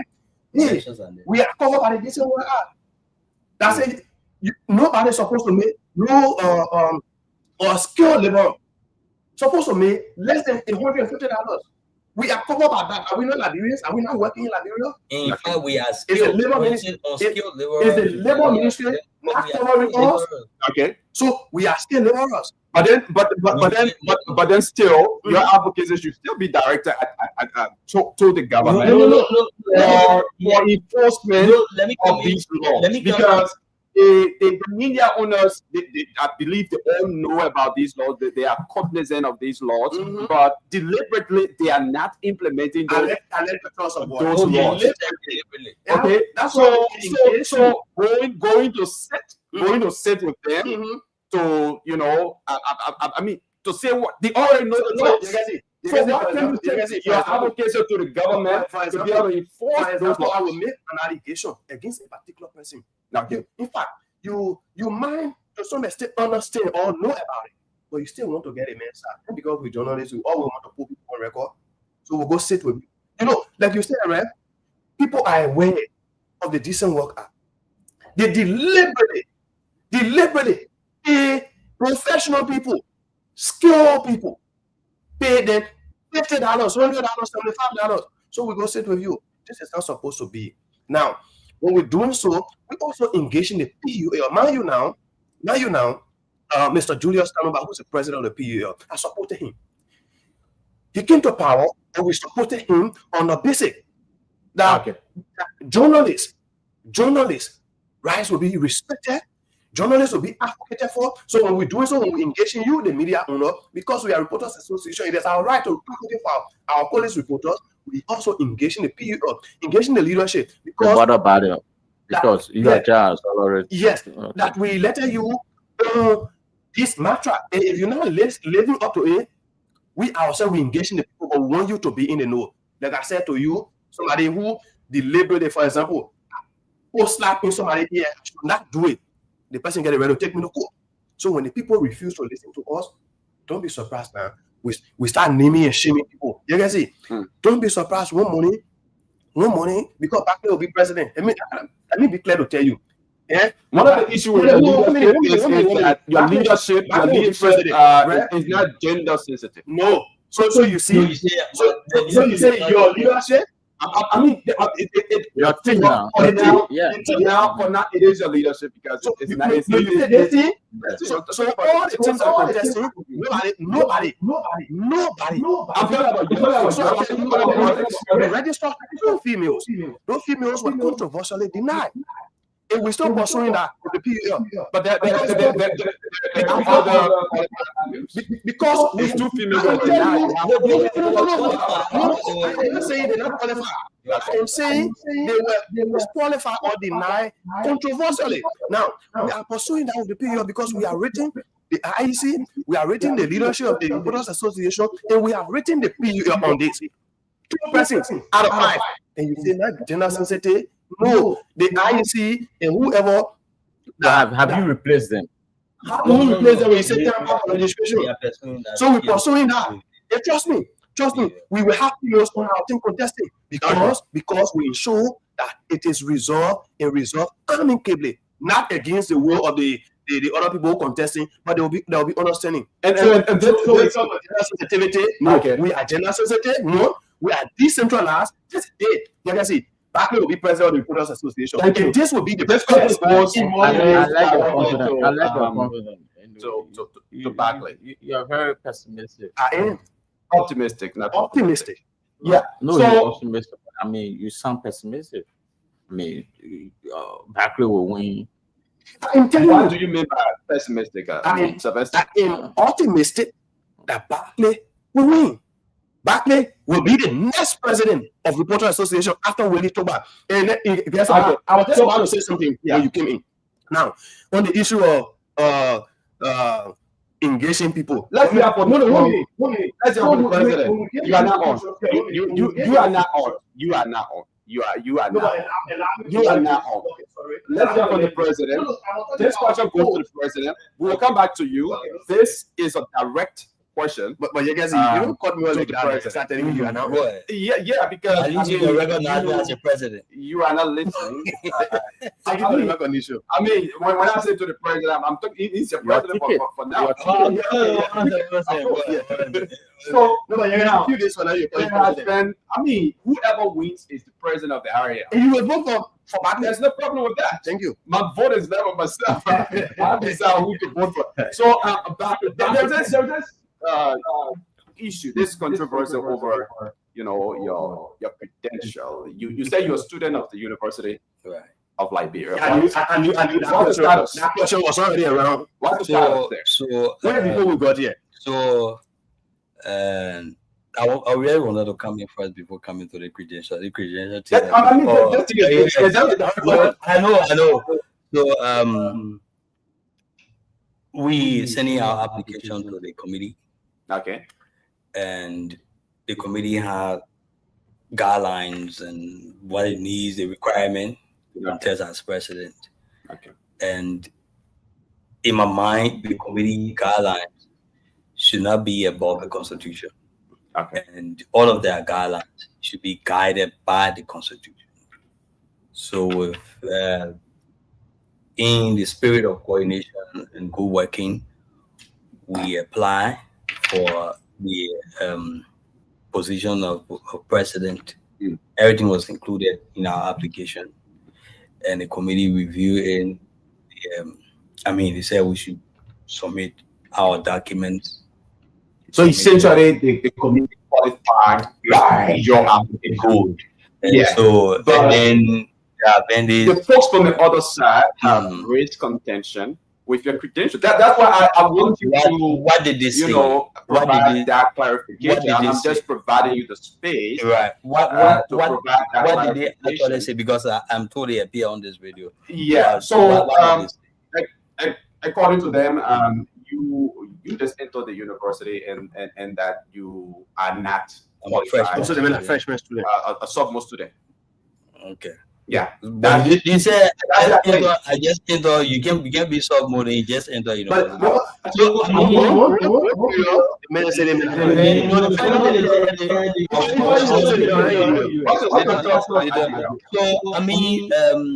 what we've submitted in all of the investigations that are on the way now, I really, because I've been sure Adi, do they want where status? They want to post that they say the what is your the status? and I all mean, of these you are things. circumventing. Yeah, no. The point I'm making here is the issue is, with the president of Liberia now, they investigating, and they asked me to submit all required documents again. We submitted them. So I mean, the video will come out. It's fun.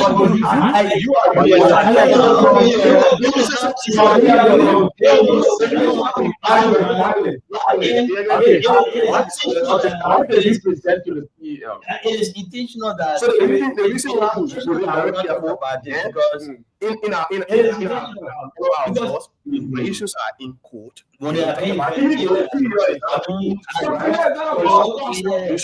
Process now. Yeah, I mean, so the question, if we just pose this question, so what document did you? So the PE now will come. I get listen, whatever I say here, maybe the PE of findings will be different, right? And I don't want to do. Look, we are guided by professional. Are you unsure? Are you unsure about what you presented? No. Or do you have doubt that there's going to be a contradiction? No. What you presented? No. Even the colleagues who are learning the allegation, many of them will go to school together. At times we sit in the same classes together. But I mean, you are here basically to Now,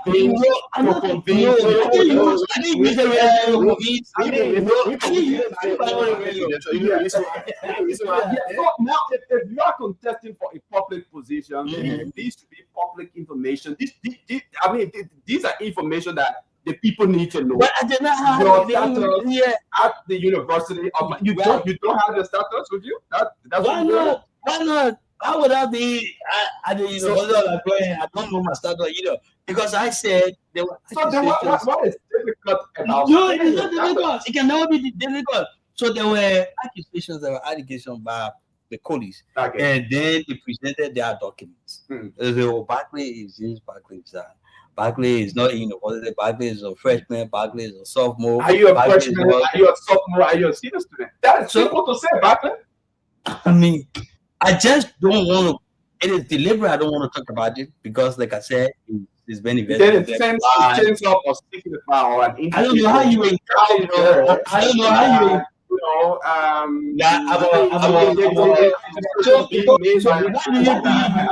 What do you believe? I mean, I'm not here to, tell me your status, your actual status. So, a similar thing happened when I appeared on Point 7 along with my opponent, and he said I should disclose my ID number. So imagine, so is demanding me to disclose my I'm not demanding now. I'm not demanding you to disclose your ID number. I'm not demanding you to disclose. No. It's a similar thing doing that. So I don't see ATM probably was doing this. Your number. So the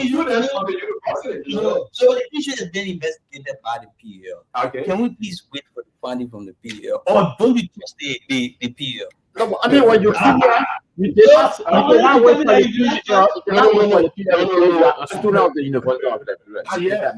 Yeah. So I just ask you for a question on your own disclosure you make here that you are a student at the University of Lebanon. So we want to give our brother the chance so that PEL can come and disclose my status. So that PEL can come out to disclose your status. Yes. We can trust the PEL. Unless you don't trust the PEL, but we trust the PEL. All right. So, so it means we shouldn't trust you. We should trust the PEL.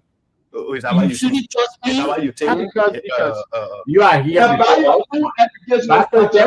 We should depend on the No. This is no. Don't get this wrong. This is not about depend on the PEL. When issues are before a particular group of people investigating, you are careful as to how you talk about it. That's why we consistently say to you, listen, the fact that the guys made the allegation, in fact, in the first place, the election committee that set the guidelines, that wanted a particular level of qualification, right? Qualify all of you. You say, no, you don't trust it. You said, right? Yes, no. And that's why we're waiting. Because it is their right. It's also his right. It's also his right to tell you, say, hey, I will wait for the PEL investigation. Why all the PEL say, take it. It is his right. It is his right.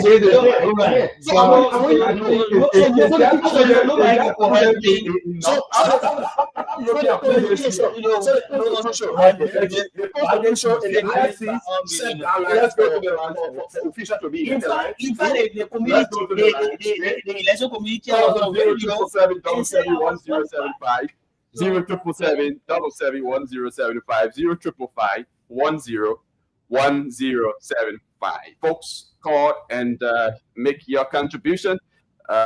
We have I'm sorry, the orange line is off right now, so let me see. Okay, so call us on 0555 101075 0555 101075. We have in our studio Team Barclay. Team Barclay is contesting for the leadership of the Reporters Association of Liberia, and they are here making their case to you, fellow reporters out there. So if you want to call in to make a contribution, our lines are open: 0777 1075 0555 101075 are the numbers to put through here on the show this morning. We are trying to get on all of our lines properly, and once that happens, yes, we will be taking calls right here. So yes, I was making a point you came, right? Yeah. I was telling you that we will be making quarterly report. For example, the folks in the various counties will report to the leadership, the central leadership, as to, for example, the number of presidents, the number of reporters in that county. That will be done on a quarterly basis. On the issue of people refusing to pay reporters, yes, we engage, and don't be surprised. Hey, one day we come to Spoon FM and say, as the management, please give us opportunity, because once you are an institution that pay your staff regularly, inadequately, you will not be afraid to give all your platform for us to disclose the names of the other people who are not paying, right? So we come to here. The way we're sitting here today, please give us some time, maybe 15 minutes. We want to tell those people who now won't pay people. We say that on big platform, the Spoon. We talk about it. We go to ELBC, we go to other platform, go in the counties. We start to announce people who are ill-treating reporters. So we'll be naming a shame. You want to take us to court, because we'll be doing it based on evidence. You think when we start doing that, people will not come to themselves? I know of institutions who normally come up with a listing of their delinquent customers. Customers who do businesses with the institution and refuse to pay. So they come up with this delinquent customer listing. But it scares away people from doing business with it. I want a business. But your chances are looking at the opportunities you to dismiss the people. No, for Spoon, for instance, now we got intern here. We talk about intern. We got intern here who, Yekezi and others are helping to tutor before, putting them on the radio or exporting them to the public. So things are done. So that's all. Yeah, Don't lecture me that myself, I'm not in the newsroom. I know when intern come to the institution, you expect to pay them, even to the health centers. When people go for affiliation, you expect to pay them. No, you don't pay them. But you, Sylvester, you're not taking pay. You're taking pay. And we're talking about you. We're talking about Sylvester, stop that thing. You guys say that you're not taking pay. I'm not a reporter again. We all stay report. Once you're a journalist, you're a reporter. That's the issue. So I'm talking about no intern can. In fact, you can get 10 interns here. You say you want to help them. Some of them, they say they will tell you 3 months. Okay, after the 3 months, they say, if you give me additional 2 months, so let me already. Yeah, no, we're facing some issues with the line. So there's this issue that I wanted to get your perspective about. There's a proliferation of media institutions, particularly online.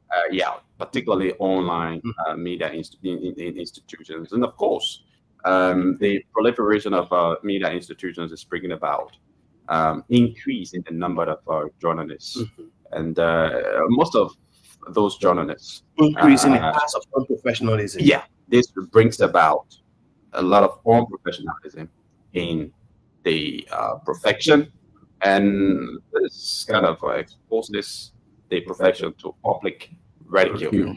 So if you are elected, what actions would you want to see in place, or what is your own perspective about this?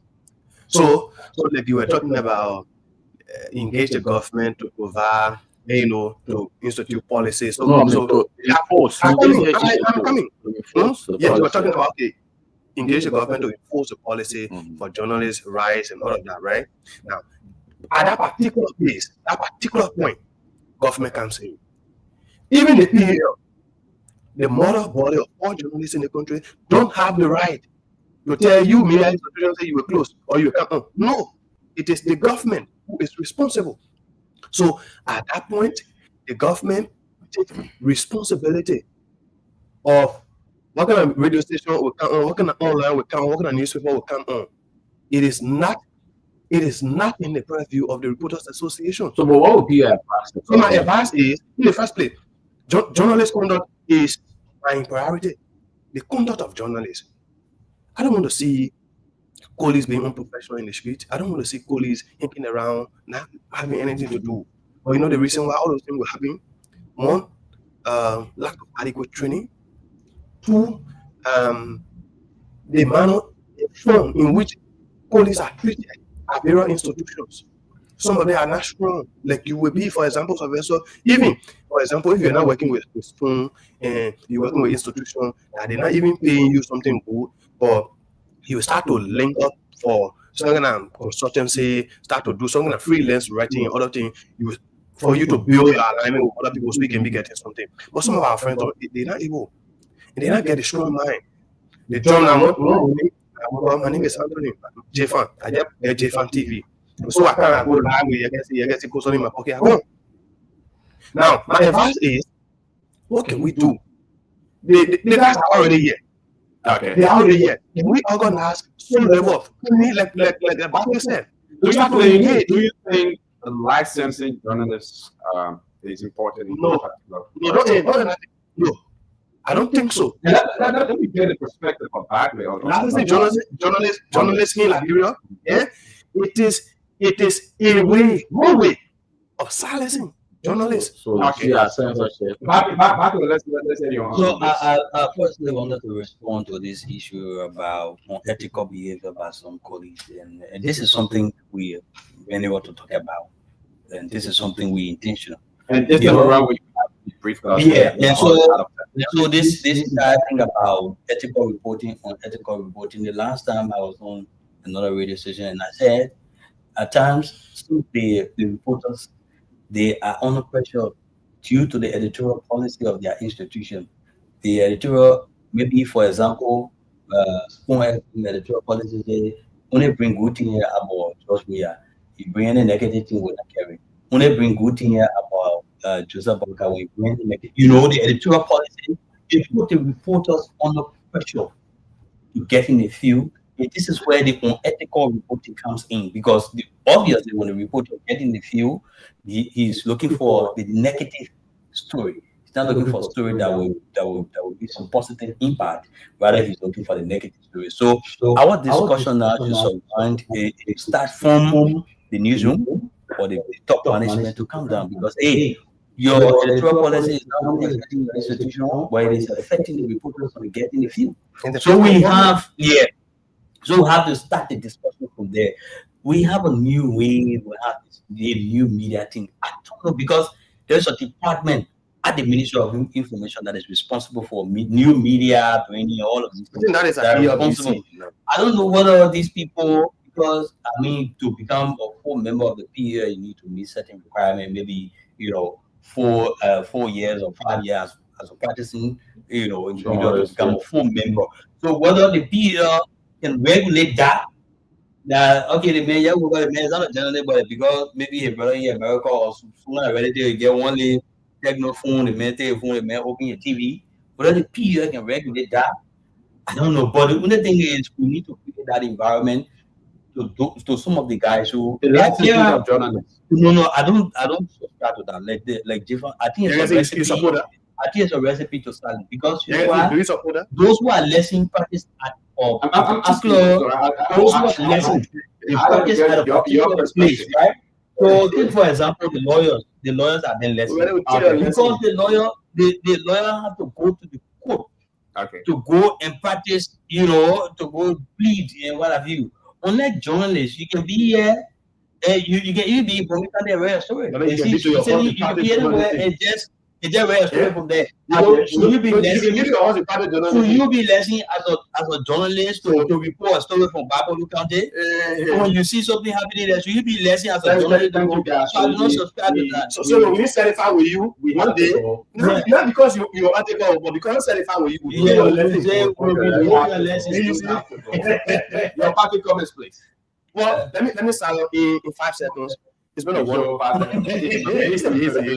So it's been a wonderful time. I appreciate your gesture, you and Sylvester, calling us here to share our thoughts on what we can do to better the Reporters Association. It is about every one of us. It's not about you, Sylvester. It's not about Barclay, but it's about all of the reporters across the country. Together, we can have a better Reporters Association, and every other reporter across the country can benefit a little bit from what they practice. Thank you. My name is Anthony J. I'm the chair for the campaign. And trust me, Barclay Canley, before the end of the year, will be the next president of the Reporters Association. Barclay for the county will be the vice president, and Blamo too will be the secretary general. Right. Let me say thank you, Yakesi. Thank you to Sylvester. Thank you for having us on the radio. Look, let me tell you, our intention or our plans for the ROL is we are intentional about what we want to do for the Reporters Association. We are very intentional about what we intend to do, and we're going to achieve. Look, the ROL is running on advocacy. There is no fund structure that we put in money in the reporters. We need to advocate for the well-being and welfare of the reporters. We're not going, maybe office will come in, want to build a structure, want to do this, want to do that. But the main thing, and this is what our platform is granted on our revive, advocate, and lead. And this is what we intend to do. Our advocacy will be more robust and more intentional about the welfare and well-being of reporters. Thank you for having us. I mean, what the weekend will be in Paso. Okay,